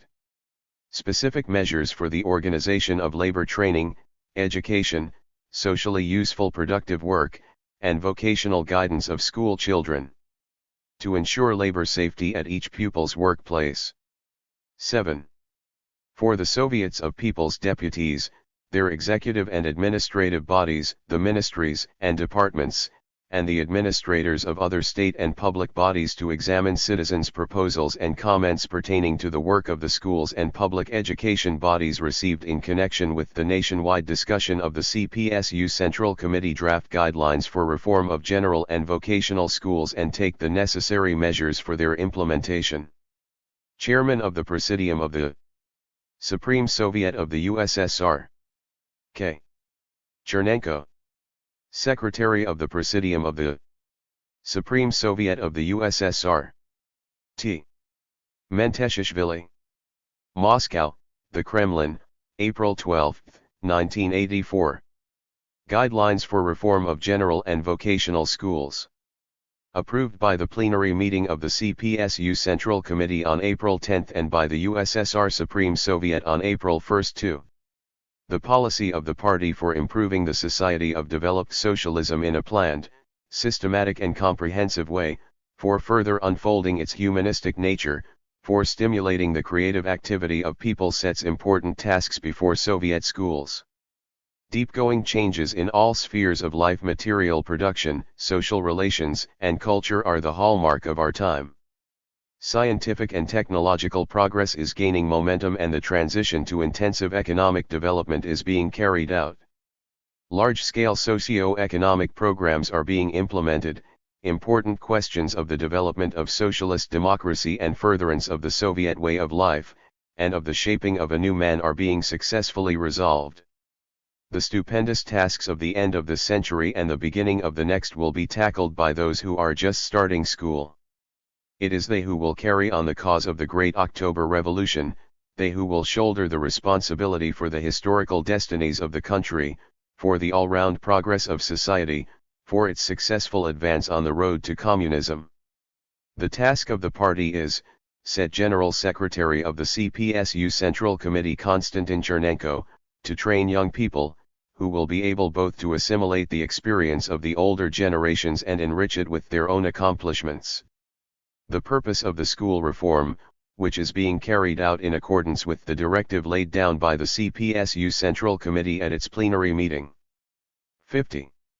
In June 1983, is to improve the work of the Soviet schools and raise it to a qualitatively higher level corresponding to the conditions and requirements of the society of developed socialism. This is a task of great importance as it affects the interests of every family and of the Soviet people as a whole. The school in conditions of further improvement of mature socialist society. 1. The establishment and development of the socialist public education system is inseparable from the history of Soviet society, from our people's heroic revolutionary and labor achievements. The Great October Revolution and the victory of socialism provided wide access to knowledge and to all the wealth of culture to working people, and enabled them to develop their talents and gifts. For the first time in history, a real people's school was set up, ensuring in practice educational equality of all citizens irrespective of race, nationality, sex, attitude to religion and property, and social status. Under socialism, utmost importance is attached to knowledge and culture, honest labor for the good of society. Standing at the source of the Soviet system of public education was the great Lenin. The Communist Party and the Soviet government have been consistently translating into life Lenin's conception of a single, labor-oriented, polytechnical school. In a historically short period of time, our country took a giant leap from mass illiteracy to universal secondary education for young people. A system of vocational education was established which has now become the main source and center of planned, systematic training of skilled labor.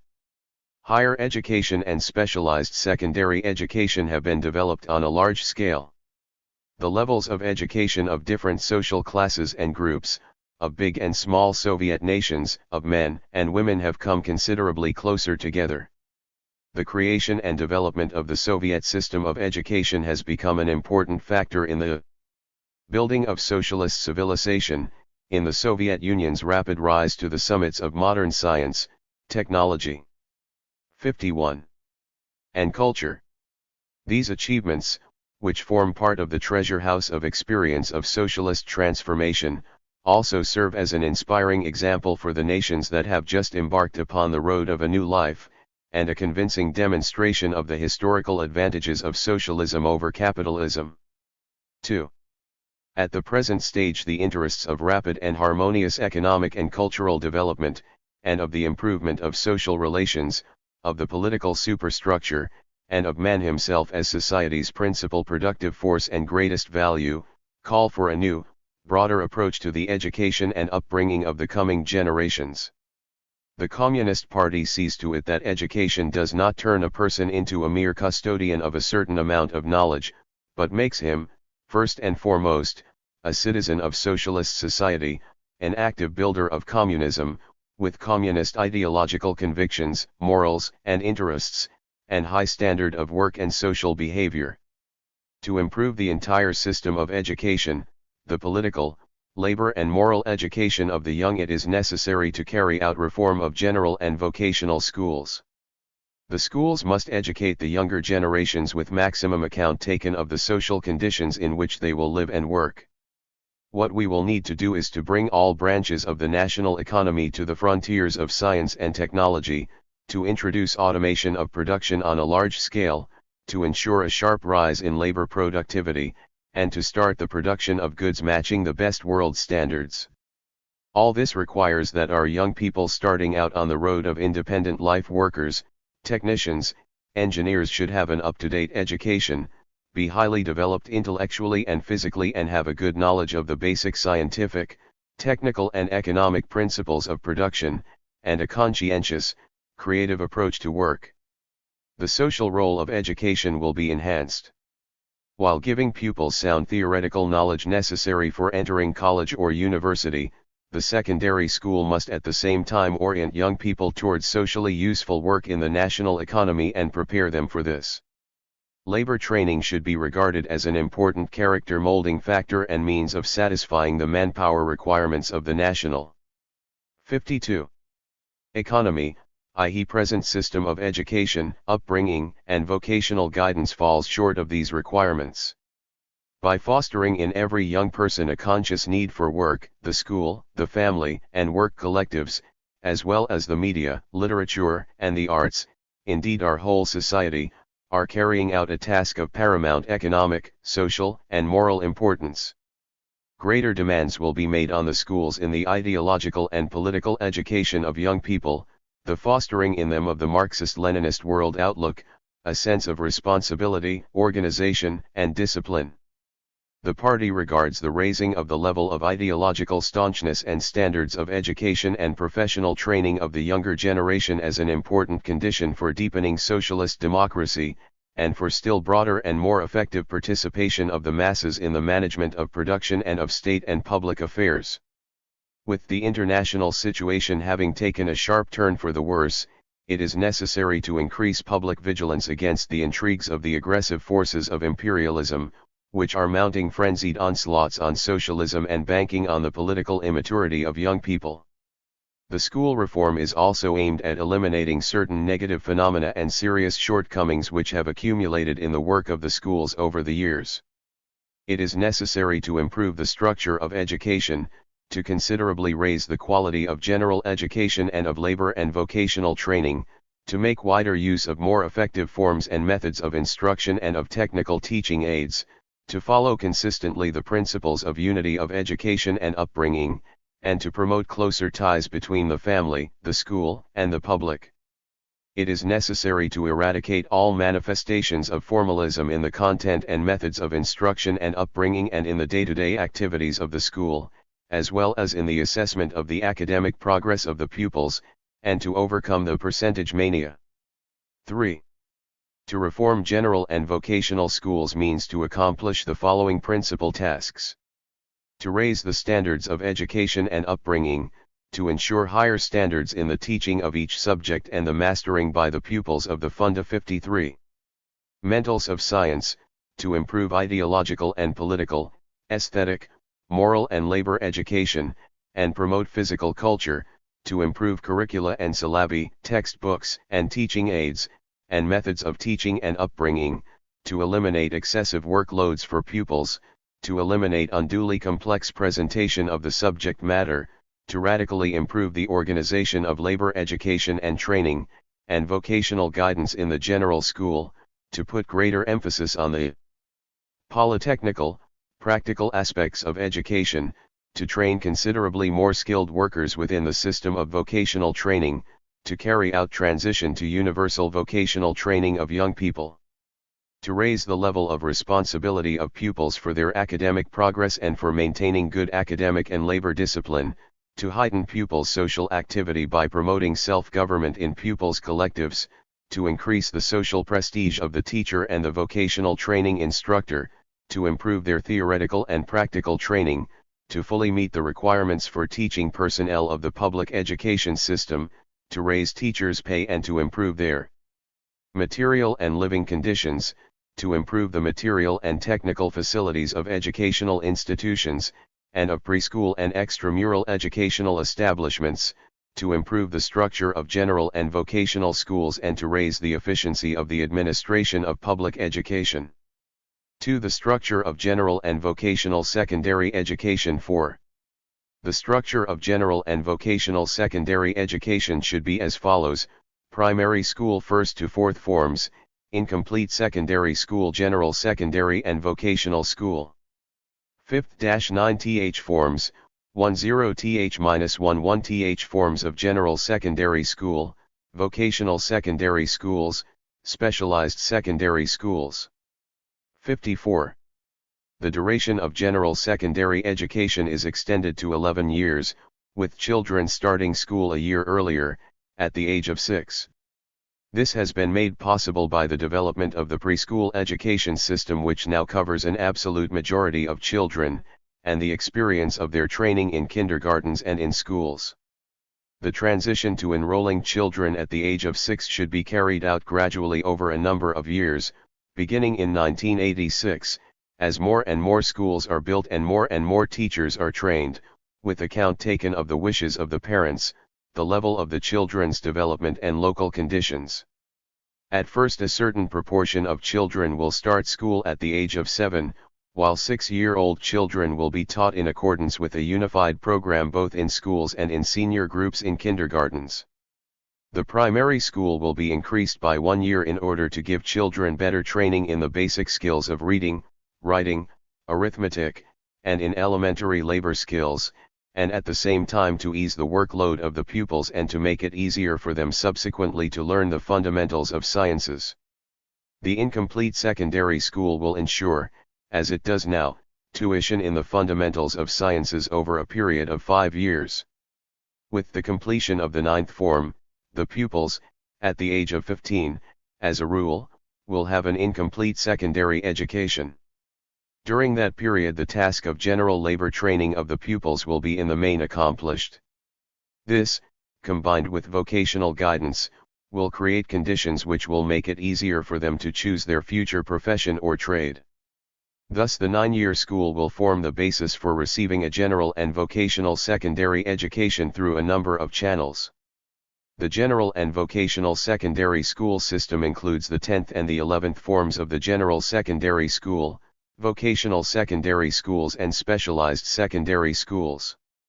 The general and secondary vocational school system provides a general secondary education and labor and professional training to young people.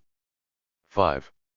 The proportion of 9th form leavers enrolling in different types of schools to complete their secondary education depends on the requirements of the national economy, with account taken of the abilities and include 55. Nations of the pupils, the wishes of the parents and recommendations of the school's teacher councils. The number and the proportion of 9th form school leavers entering vocational secondary schools will approximately double, with the specific features of individual regions and rural and urban conditions being taken into consideration. Pupils of the 8th to 11th forms will have an opportunity to take up optional courses in various subjects of their choice in the fields of physics, mathematics, chemistry, biology, social studies, and the humanities. Labor training in the 10th and 11th forms should include the learning of mass trades or professions which are in demand in the productive and non-productive spheres. To improve their skills or to qualify for a higher skill job, secondary school leavers can enroll in 1-year departments of vocational secondary schools, or in specialized secondary schools for a period of 2 to 3 years, or in a higher education establishment. Some of them will work in the national economy in line with the training they have received at the 11-year secondary school. In compliance with the wishes of the young people, of their parents, and of work collectives, the question of lowering the age limits for a number of trades will be solved. Thus, in the course of 1 or 2 5-year plan periods, the universal general secondary education of young people will be supplemented by universal general vocational training. All young people will be given a chance to master a trade or profession before they start an active working life on their own. In future this will bring closer together and then integrate the general school and the vocational school, which will signify a further development and implementation of Lenin's conception of a single labor-oriented polytechnical school. 6. The different types of vocational schools which exist at present will be reorganized to form one type of educational institution, the vocational secondary school, which will have different departments corresponding to different trades and types and terms of training depending on the level of education of the entrants. After completing the 9th form, a pupil will study at a vocational secondary school, as a rule, for a period of 3 years, during which time he or she will learn a trade and complete his general secondary education. In 56. Order to improve their skills or to learn a more complicated trade, 1th form school leavers can enroll in the relevant department at a vocational secondary school with a term period of up to 1 year. Vocational secondary schools will specialize in the training of skilled workers for different sectors of the national economy. In cities, these schools will be set up on the basis of industrial associations, plants and factories, construction projects and organizations, and in rural areas of regional agro-industrial complexes, state farms, collective farms, and inter-farm enterprises. Relationships between the vocational secondary schools and the enterprises to which they are attached are regulated by rules subject to approval by the USSR Council of Ministers. 7. An important role in the training of young people is played by specialized secondary educational establishments. These schools train skilled medium-level specialists and executives for industrial production, public education, public health service, and also for cultural institutions and the services industry. They will train people for the most numerous corps of specialists of the national economy and simultaneously contribute to the solution of the tasks of universal secondary education.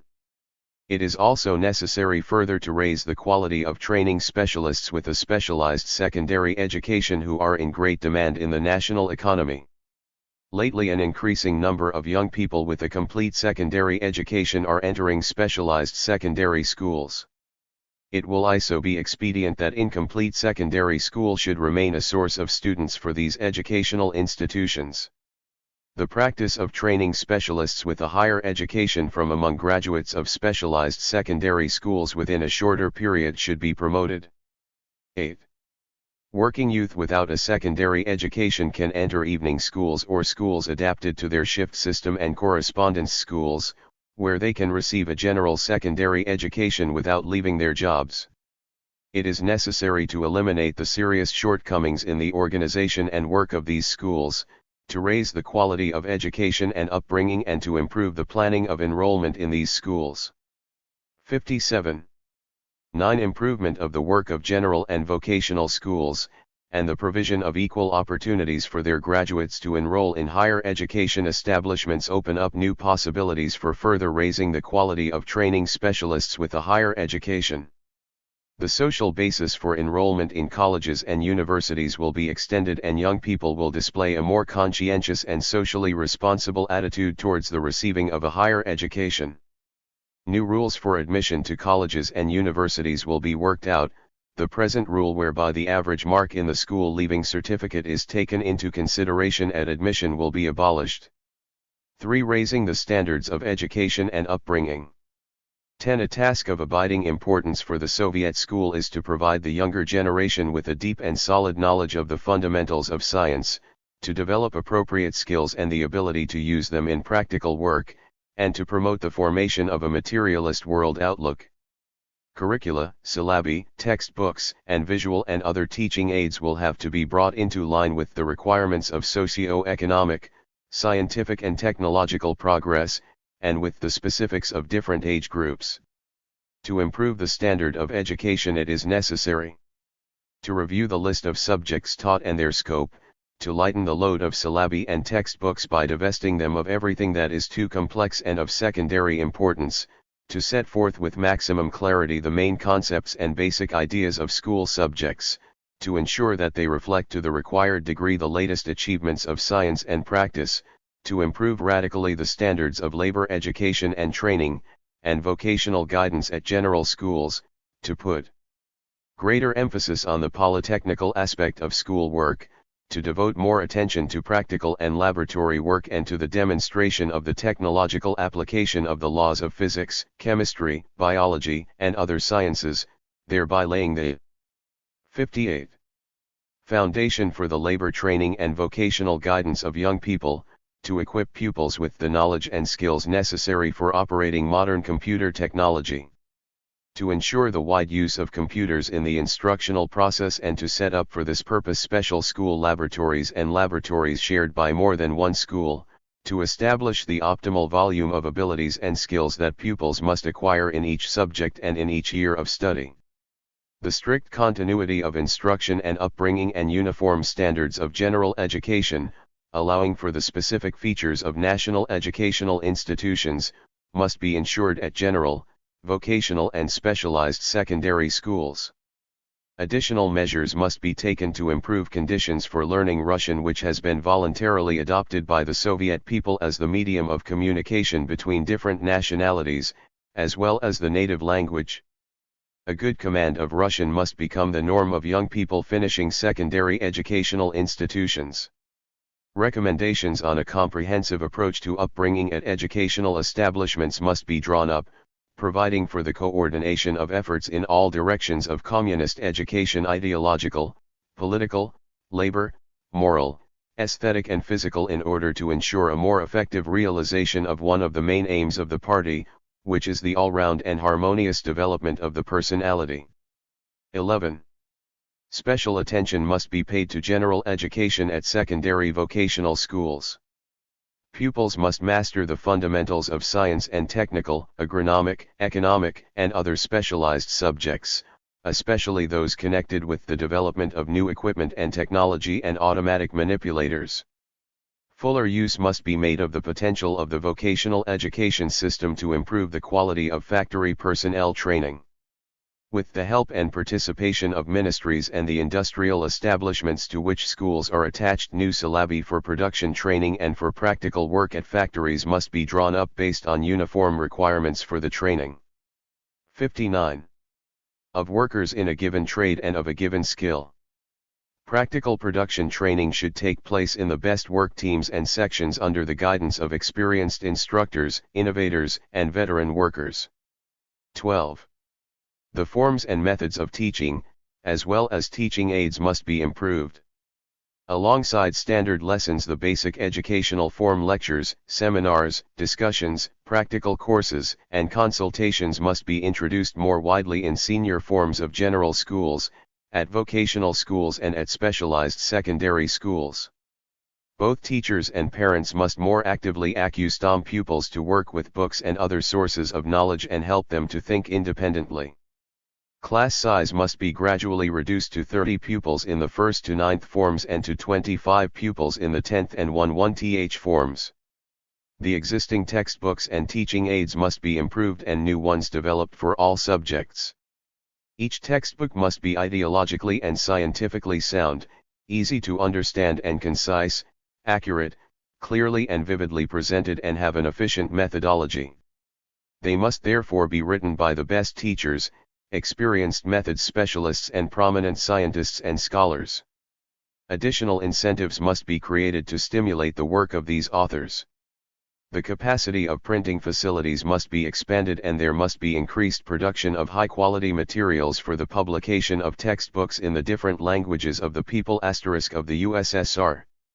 It is necessary to meet fully the demand for textbooks, reference books, and popular science literature on the fundamentals of science and optional courses.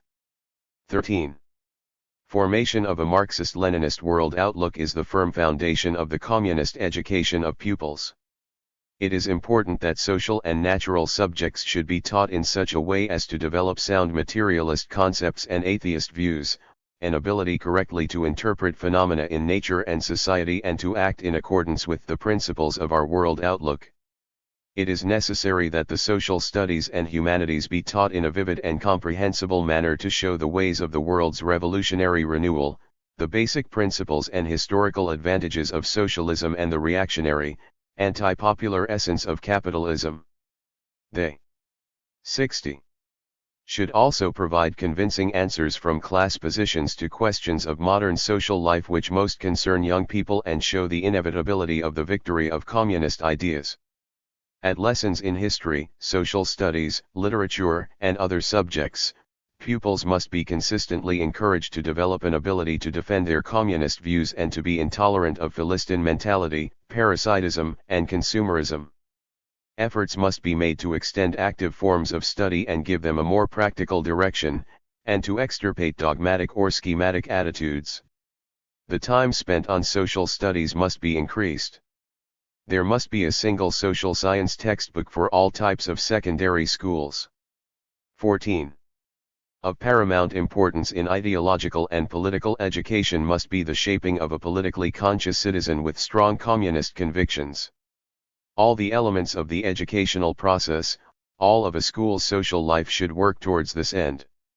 Young people must be raised on the ideas of Marxism-Leninism, on the example of the life and work of Marx, Engels, and Lenin, and on the historical experience of the CPSU. It is necessary to intensify the education of pupils in the spirit of Soviet patriotism, socialist internationalism, and the fraternal friendship of the peoples of the USSR.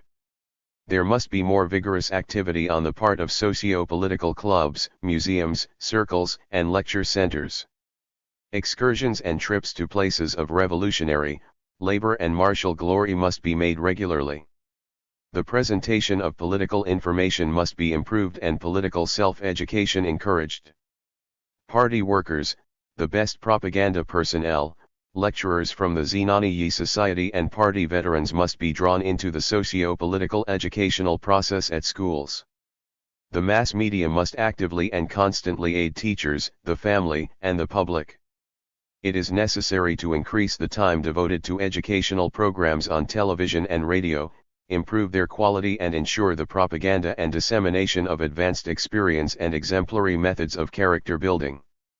Educational work must make wider use of the symbols of the Soviet state, the emblem, the flag, and the anthem of the USSR, the emblems, flags and anthems of the Union republics, state decorations and badges of excellence, and also the symbols of the Young Pioneers Organization and the Young Communist League. Every 61. School leaver must know the Constitution of the USSR and the Constitution of his republic and be guided by them. 15. Of exceptionally great importance in the formation of the new person is moral and legal education. The entire purpose of training, educating and teaching the youth of today should be to imbue them with communist ethics, said Lenin. All upbringing must be based on the indivisible unity of knowledge, conviction, and action, of word and deed.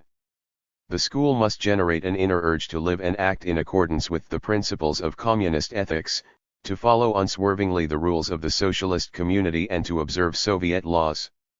It is very important to foster in young people, from an early age, the spirit of collectivism, to teach them to be demanding of themselves and of others, to be honest and truthful, kind and principled, staunch and courageous.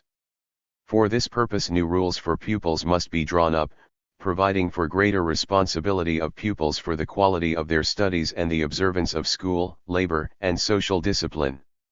A system of incentives for diligence in study and in work must be introduced. 16.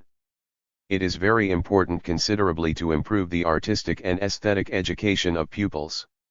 It is essential to develop a sense of the beautiful, to form good aesthetic taste and the ability to understand and appreciate works of art, historical and architectural monuments, and the natural beauty and wealth of one's own country. Better use must be made of every school subject for this purpose, especially of literature, music, the fine arts and aesthetics, all of which have great cognitive and educational force. More teachers must be trained in these subjects at special departments in colleges and universities to ensure that the different aspects of aesthetics are taught in all forms by skilled and experienced instructors. The professional creative unions and all cultural institutions must help in this work. Experimental education centers must be set up in order to make it possible to combine general education with musical, artistic, and physical development. At educational establishments, Young Pioneers centers, clubs, and palaces of culture, everywhere the work of amateur theatrical circles must be improved or started and Con 62. Stand attention paid to their repertoires. It is imperative to erect a reliable barrier to ideologically worthless, cheap, and banal works that might reach young people. 17. Socialist society has a vital interest in the younger generation growing up physically fit, healthy, optimistic and ready to work and defend their country. It is necessary to institute daily physical training during and after classes and in various sports groups, and to create the necessary conditions for this purpose. At every general and vocational school and at all other educational institutions, well-equipped gymnasiums and sports grounds must be provided. To promote the physical training of pupils, wider use must be made of the facilities of sports organizations and clubs, of enterprises and institutions. More attention must be paid to questions of hygiene. It is necessary that every pupil should acquire a minimum of knowledge of hygiene and medicine, that they should understand from an early age how their body functions and be able to maintain it in good order. 18. The military and patriotic education of pupils must be based on their preparation for future service in the Soviet armed forces, on fostering love for the Soviet army, and on encouraging lofty feelings of pride that they belong to their socialist country and a readiness to defend it at any time. The level and effectiveness of initial military training at general and vocational schools must be improved. 19. Much depends in the communist education of pupils on youth organizations and on pupil self-management. This calls for a decisive increase in the authority of the Komsomol and the young pioneers, for their greater role in the ideological and political education of pupils and for the rejection of formalism, excessive organization, and petty tutelage in guiding them. The spirit of comradeship and the sense of responsibility must be strengthened in pupils' collectives, and all their good beginnings, initiative, and enterprise must be supported in every way, something to which Nadezhda Krupskaya, Anton Makarenko and other prominent figures in Soviet education attached great importance. The Komsomol and Young Pioneers organizations must provide reliable support for teaching staff in raising the standard of learning, promoting conscious discipline. 63. And standards of behavior among pupils, organizing socially useful work and interesting leisure time activities, and encouraging pupils to provide their own services at school. Wider use must be made of the educational potential of Komsomol meetings and Young Pioneers rallies, which must be lively and interesting and discuss questions of common concern to pupils. Pupils must be better prepared for joining the Komsomol. Work must be improved with pre-pioneer groups. Young children must be helped in every way to learn how to live and work in a collective, how to direct their energy into socially useful and necessary efforts, studying well at school, preparing for their future working life, behaving themselves and helping their elders. The role of organizers of out-of-class and out-of-school educational work and that of chief pioneer counselors at schools must be enhanced and their selection and training improved. For labor education and training and vocational guidance. 20. In ameliorating the work of the school, the Communist Party attaches special importance to radically improving the preparation of the younger generation for work. Correctly organized labor education and training and vocational guidance at schools and direct participation of the pupils in socially useful production work are indispensable factors in fostering a conscious attitude to study, in their development as citizens, in the moral and intellectual formation of personality and in physical development. No matter what the future holds for school leavers, they will need their labor training in any sphere of activity. It is important that all pupils should understand this clearly and that teachers, parents, and all the public should be well aware of this. The combination of instruction with production work means drawing pupils, starting in the early forms, into regular and organized socially useful labor suitable in terms of their health and age, real labor which society needs. 21. The aims of labor education and training at 64. School are to foster a love for work and respect for working people, to introduce pupils to the fundamentals of modern industrial and agricultural production, of construction work, transport, and the services, to develop labor skills and abilities in the process of study and socially useful work, to encourage pupils to make a conscious choice of their future profession and to give them initial vocational training. To these ends there is provision for a considerable increase in the time spent on labor training and socially useful production work and for part of the summer vacation to be spent gaining labor experience.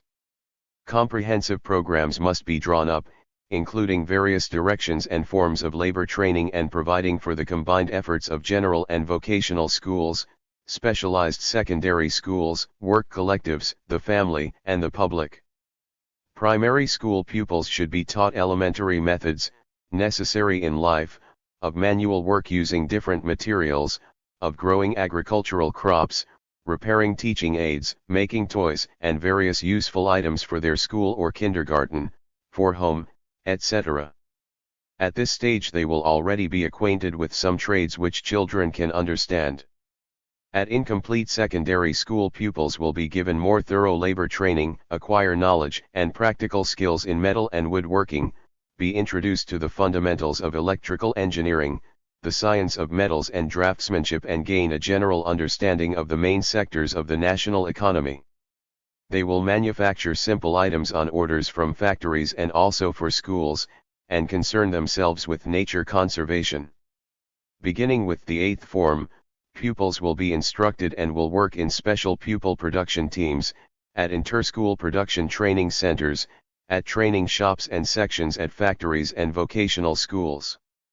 Complete secondary school will organize labor training in the most common trades, taking account of demand in the region, using the above facilities and also directly at workplaces in factories. Where the necessary conditions exist, labor training concludes with the mastery of a specific trade and the taking of set examinations to qualify for a certain rating in that trade. 1/3 1963. 65. The State Committee of the USSR for Labor and Social Affairs, the Ministry of Education of the USSR and the State Committee of the USSR for Vocational Training must draw up a list of trades in which pupils will be trained at general schools. The executive committees of city and district Soviets of People's Deputies will decide on the types of labor training which pupils will be given on the basis of this list and taking account of the demands of the national economy for personnel, the training and technical facilities available, the specific features of city and rural schools and the distinction between the work of boys and girls. Pupils must learn how to provide more services for themselves at school. All pupils, depending on their age and in accordance with the norms and requirements of hygiene and health protection, must take part in the cleaning of their classrooms and laboratories, see to it that the school playground and sports fields are kept tidy, etc. Parents must organize their children's work in the family, keeping the house tidy, cooking, washing and mending clothes and repairing household utensils and machines. 22. Vocational guidance for pupils must be improved. This requires more active work on the part of the interdepartmental councils and city and district commissions for the vocational guidance of young people. The State Committee of the USSR for Labor and Social Affairs will be responsible for coordinating vocational guidance. Experimental vocational guidance centers must be set up in a number of urban and rural districts to organize work with schools, pupils, and their parents. In this work they must rely on inter-school production training centers, vocational guidance staff at general and vocational schools and at factories, introduce pupils to modern trades and professions, inform pupils about the demand of the national economy for personnel, bring out the psychophysiological features and abilities of pupils and their inclination for certain specific types of activity, and make practical recommendations on the basis of these findings. The system of labor education and training and vocational guidance is called upon to prepare pupils, by the time they finish incomplete secondary school, to make a well-considered choice of occupation and of the 66. Relevant educational institution at which to continue their education. 23. Active participation in the organization of labor education and training is a very important duty of production collectives. Each school must have an enterprise to which it is attached for training. These enterprises will be required by law to set up workshops used by one or more schools, production training centers, training shops, and sections, to create individual workplaces for pupils, and to establish permanent field stations for pupil work teams and holiday and work camps. These will exist as subdivisions of the given enterprise. The enterprises must allocate equipment, machinery, materials, sets of parts and land for school experimental plots. They must plan and organize production activities and pay for the work done by the pupils. The enterprises must send specialists, workers, and collective farmers to instruct pupils and organize their production work, to contribute to their upbringing, to encourage creative technical thinking and agricultural experimentation and to conduct vocational guidance. It is necessary to encourage personal instruction by party and labor veterans and leading workers, and actively to draw pupils into the social and production life of work collectives. In calculating the results of socialist emulation at enterprises, account must be taken of assistance rendered to the schools and other educational institutions attached to them for labor training. 24.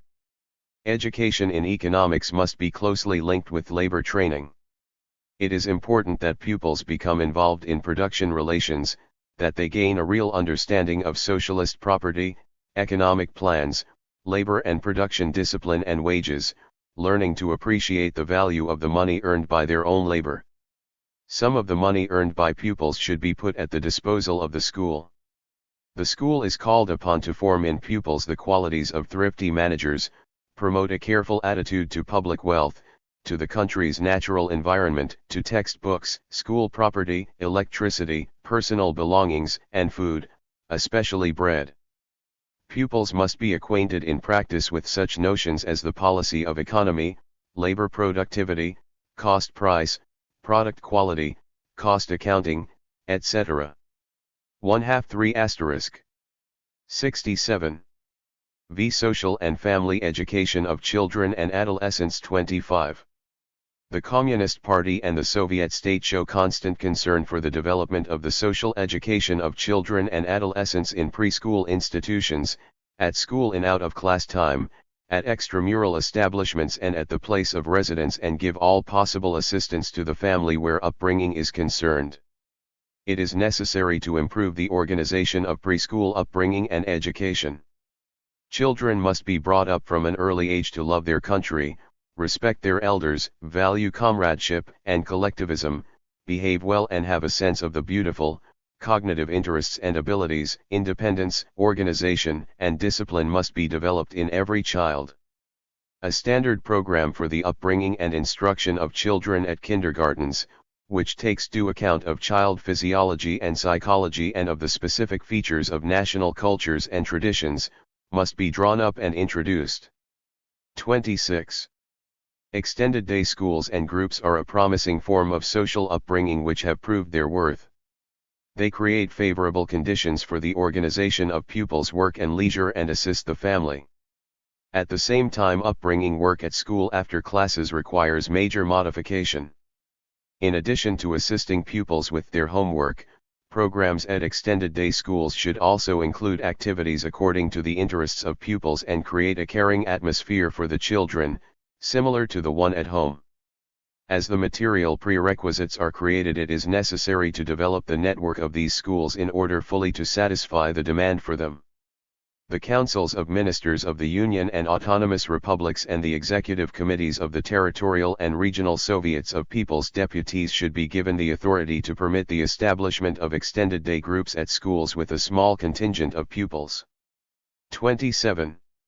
The further development of extramural establishments, palaces and houses of young pioneers, centers for young technicians, naturalists and tourists, sports, music, art and dancing schools, children's libraries, and young pioneers camps should eventually 68. Lead, in each district, to the creation of a range of extramural establishments with a broad spectrum of activities. There must be a radical improvement in the upbringing of children at their place of residence. It is important to involve all pupils in different kinds of mass and individual forms of upbringing work after classes, to develop in them initiative, stimulate the voluntary movement to help the aged and the sick, and set up clubs with a wide range of interests, arts and crafts and technical hobby groups, and sports groups. Executive committees of local Soviets of People's Deputies should seek ways to allocate premises on residential estates and to equip them for work with children and adolescents. Provision for such premises must be made when designing new residential areas. Schools must become centers for active educational work with pupils in each residential area, involving parents, the public, and work collectives, especially industrial collectives. Komsomol teams must be organized from among young factory workers, collective farmers, professional people, and students to carry out educational activities. Responsibility for the organization of all extramural educational activities in extended day schools and groups, at extramural establishments and place of residence should rest with the executive committees of city and district Soviets of People's Deputies and with departments of public education.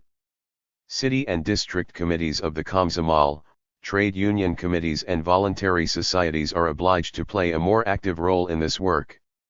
28.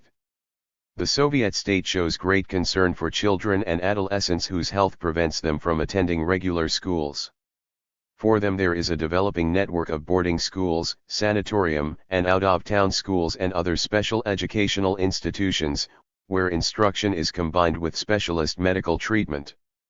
The cost of full board and maintenance at these institutions is borne by the state.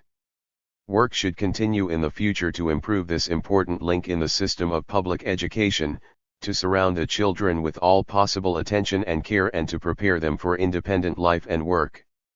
The living conditions and facilities at children's homes and boarding schools must also be improved. 69.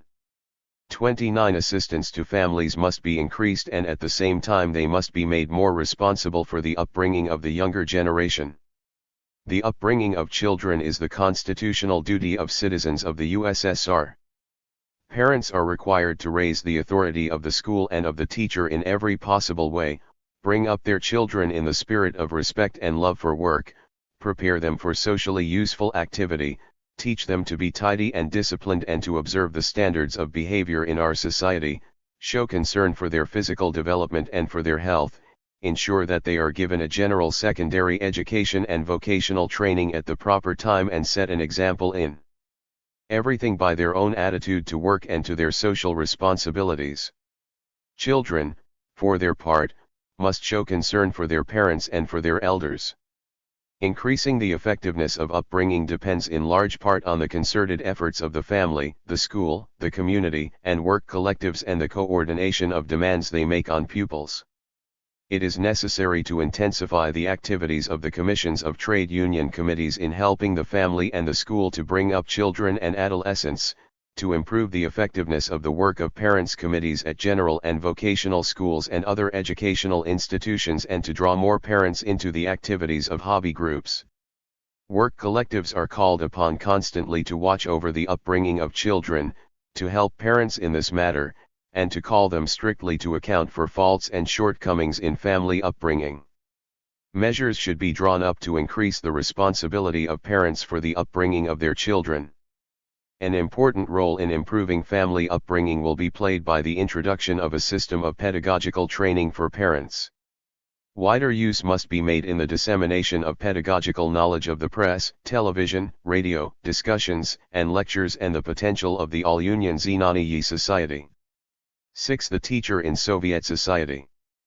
30. The successful solution of the complex tasks of the instruction and upbringing of young people depends 70. To a great degree on the teacher, on the strength of his ideological conviction, on his professional skill, erudition, and cultural background. The teacher in public education is the sculptor of the young personality, a person in which society has confidence, to whom it has entrusted the dearest and the most precious of its possessions, its children, its hope, and its future. This noblest and most difficult of professions demands of the person who has dedicated his life to it constant creativity and thought, great generosity of spirit, love for children, and boundless devotion to his cause. By selfless, dedicated work in educating younger generations, the teacher has earned the profound gratitude and respect of the people. The many millions of Soviet teachers are the pride of our country, the reliable support of the Communist Party in educating young people. The Communist Party is constantly concerned to promote the role, prestige, and authority of the teacher in the life of society. Our school teacher should be raised to a standard he has never achieved, and cannot achieve, in bourgeois society. This is a truism and requires no proof.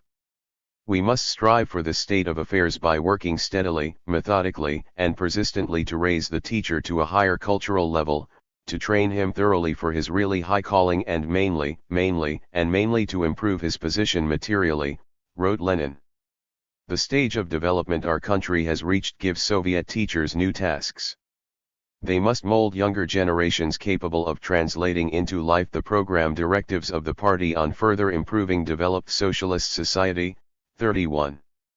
An integral part of the reform of the public education system is substantial improvement of the training of the teaching personnel.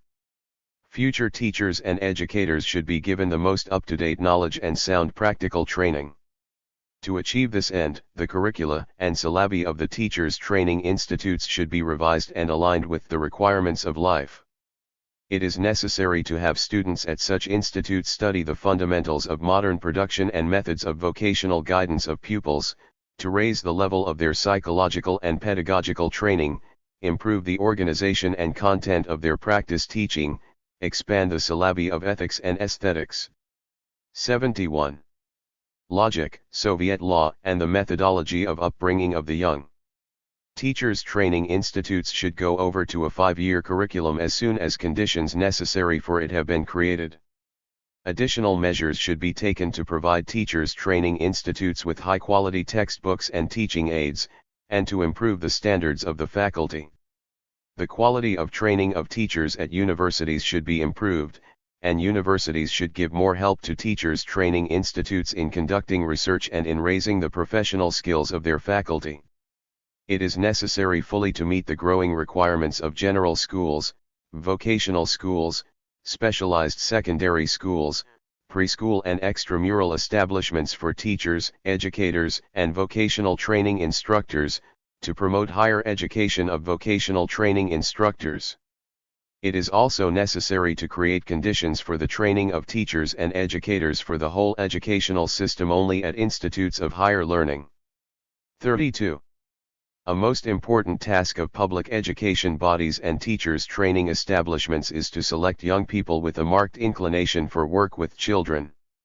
The number of young men to be enrolled in teachers training institutes should be considerably increased.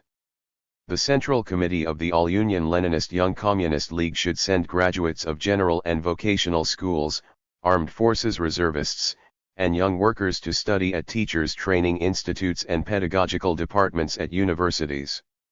The practice should be introduced of enrolling young people in teachers training institutes on recommendation by the teachers' councils of general and vocational secondary schools, by work collectives and public education bodies. 33. The system of in-service training for teachers should be further improved. To this end it will be necessary to expand and modernize institutes offering refresher courses for teachers as research and methodological centers for raising teaching skills, for summing up and disseminating advanced experience, to set up at these institutes relevant departments and invite qualified specialists to work there. It is advisable that every teacher should 72. Receive advanced training at least once every 4 or 5 years. Greater attention should be paid to the political education of workers in public education, to their study of the pressing problems of Marxist-Leninist theory, of the policy of the CPSU, and to the communist education of young people. The teacher should be provided with all the necessary conditions for constant self-education and advancement in his field. Measures should be taken better to provide him with political and scientific and imaginative literature. 34. The Soviets of People's Deputies, the public education bodies, trade unions, and Komsomol organizations should take measures to stabilize teaching staffs and to reduce the turnover, to improve the working and living conditions of teachers, to provide them with better medical service including treatment at sanatoriums, and to give priority to teachers in distributing housing. The practice of providing moral encouragement and material incentives for the best teachers should be further expanded. September 1st should be declared a national holiday, the Day of Knowledge. The status of the Order of Labor Glory should be modified so that it could also be conferred on teachers and other workers in public education for outstanding achievements in the education and upbringing of children and young people. The salaries of teachers, educators, vocational training instructors, experts in teaching methods and other workers in public education should be raised. 35. The pedagogical science should make a still bigger contribution to improving the standards of school work and increasing its effectiveness. It is very important that the links between the pedagogical science and life, and the practical work of the schools should be strengthened. The Academy of Pedagogical Sciences of the USSR, pedagogical research institutions, schools of higher learning and universities should take a radical step towards solving the more urgent problems facing general and vocational schools. Practical measures should be taken to improve the quality and efficiency of research, more actively to apply its results in practical work. It is necessary to study works of experts in pedagogy, psychology, didactics and methods of teaching, and on their basis work out Con 73. Create recommendations, design teaching aids and compile methodological manuals. An all-union pedagogical society and a central museum of public education of the USSR should be set up for propagandizing pedagogical knowledge and for summing up and disseminating advanced experience. 7. Improvement of the material base of education. 36. As enrollment at general and vocational schools, preschool establishments, boarding schools, and other educational institutions increases, as the tasks of training and upbringing become more complex and labor training expands, it becomes necessary to further develop, expand, and improve the material base of education. As a long-term prospect, it will be necessary to solve such problems as fully satisfying the need for preschool establishments, creating conditions for extended day groups and for one-shift schools, the schooling of 6-year-old children, and providing the necessary facilities for labor training and for extracurricular work with children and teenagers. To this end, it is necessary, in particular, in new residential districts, to carry out an extensive program of building schools, workshops, vocational training centers, vocational schools, preschool establishments, and extramural centers, teachers training institutes, institutes offering refresher courses for teachers, housing for teachers, hostels, and boarding schools. It is also necessary to make wider use of the possibilities of state and cooperative enterprises, of state and collective farms for the construction, repair and equipment of school buildings and hostels. They should be granted the right to allocate funds and resources for such purposes. New designs should be worked out for school buildings as well as new building standards, with account taken of the modern requirements of the education process. 37. To increase the scale of training skilled workers, the ministries and departments should increase capital investments in the development of the network of vocational secondary schools. Overhaul of industrial enterprises should be carried out simultaneously with the 74. Technical re-equipment of schools, training centers, shops, sections, and workshops attached to them. It is necessary to expand the production of training equipment, instructional aids, and modern technical teaching facilities, and furniture, machine tools, instruments, computers, and farm machines for schools. 8. Improvement of the administration of education. 38. With the development of general secondary education and vocational training, their tasks and objectives tend to merge. The administrative bodies are called upon steadily to pursue a uniform state policy in the sphere of education and the upbringing of the coming generations, settle urgent questions in good time and in a creative manner, and ensure higher efficiency of all training centers in line with modern requirements. To pursue such a policy more consistently, coordinate the activities of the various elements of the educational system effectively, and increase the efficiency of the practical administration of education and vocational training, interdepartmental commissions should be set up in the center and in the regions from the USSR Council of Ministers to the executive committees of city and district Soviets of People's Deputies. They should be responsible for solving the fundamental questions of planning educational establishments, enrollment, and the proportional distribution of young people continuing their studies after finishing incomplete secondary or secondary schools, as well as creating conditions for industrial training and education, the development and utilization of the material base. 39. Measures should be taken decisively to improve the style and methods of work of public education administrative bodies. It is necessary to carry out a profound analysis of the state of education and ensure improvement of the curricula and syllabi, textbooks, and methodological literature. It is necessary to put in order the system of inspection and control of schools and other educational establishments, sharply reduce the flow of various directives, reports, and inquiries, distracting the teaching staffs. 75. From the practical creative work of educating and upbringing pupils. It is necessary to give more attention to the study, diffusion, and introduction of advanced experience in education and upbringing, without permitting either a scornful attitude towards innovative undertakings or their mechanical, thoughtless dissemination. It is necessary to increase the efficiency of the administrative bodies at district level in view of their important role in organizing the work of schools, preschool and extramural establishments, in selecting and appointing teachers and upgrading their skills, in strengthening ties between schools and industry, and in improving the organization of labor training and vocational guidance, of primary level vocational training of senior form pupils through vocational training centers, vocational schools, and factory training shops. District administrative bodies should also concern themselves with providing a material basis for training and educational centers. It is necessary to improve conditions for the creative work of the heads of general and vocational schools in organizing the educational process. Their teaching load should be reduced. It is necessary to increase the role and prestige of the form masters and give them all-round assistance. Scientifically established criteria should be adopted to evaluate the work of the teacher and of the school as a whole. Their responsibility for making an objective evaluation of the pupil's knowledge should be increased. The work of the school and the teacher should be assessed first of all by the pupil's academic progress, by their ideological and moral qualities, and their preparedness for independent life and work. 40. Particular attention should be given to rural schools. Their condition and level of work substantially influence the social development of the countryside, the willingness of young people to settle down there, the cultural standards of the rural population and the solution of the demographic problems in the countryside.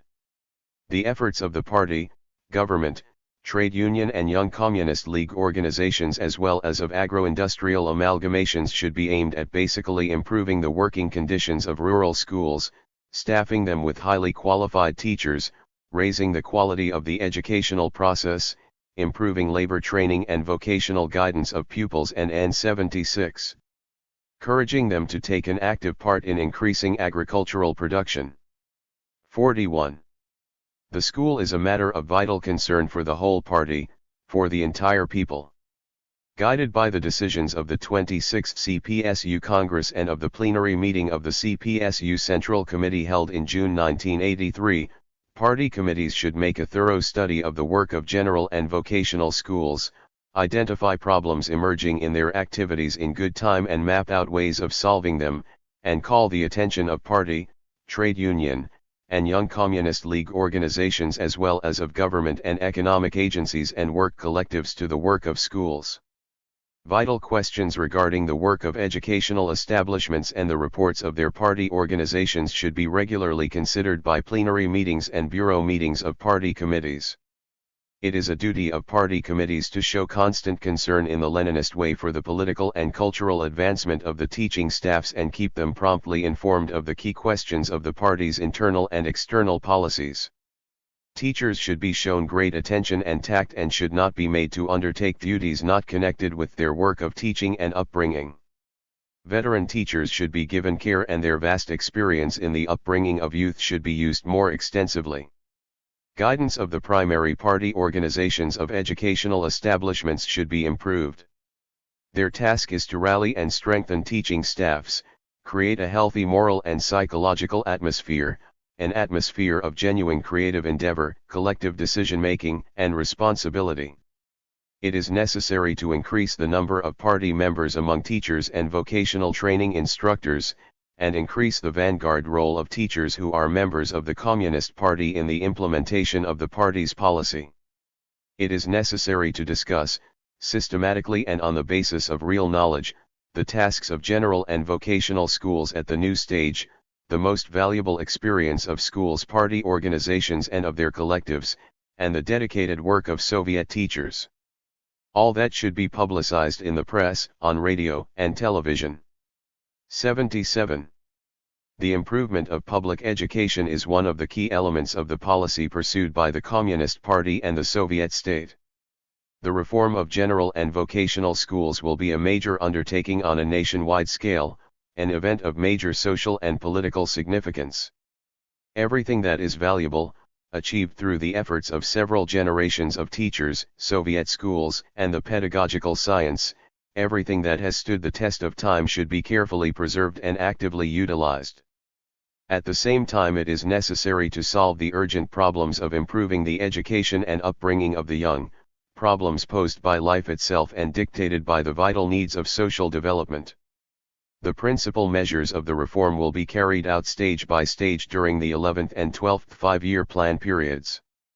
Each union and autonomous republic, each territory, region, city, and district should have concrete plans for implementing the reform taking into account local conditions.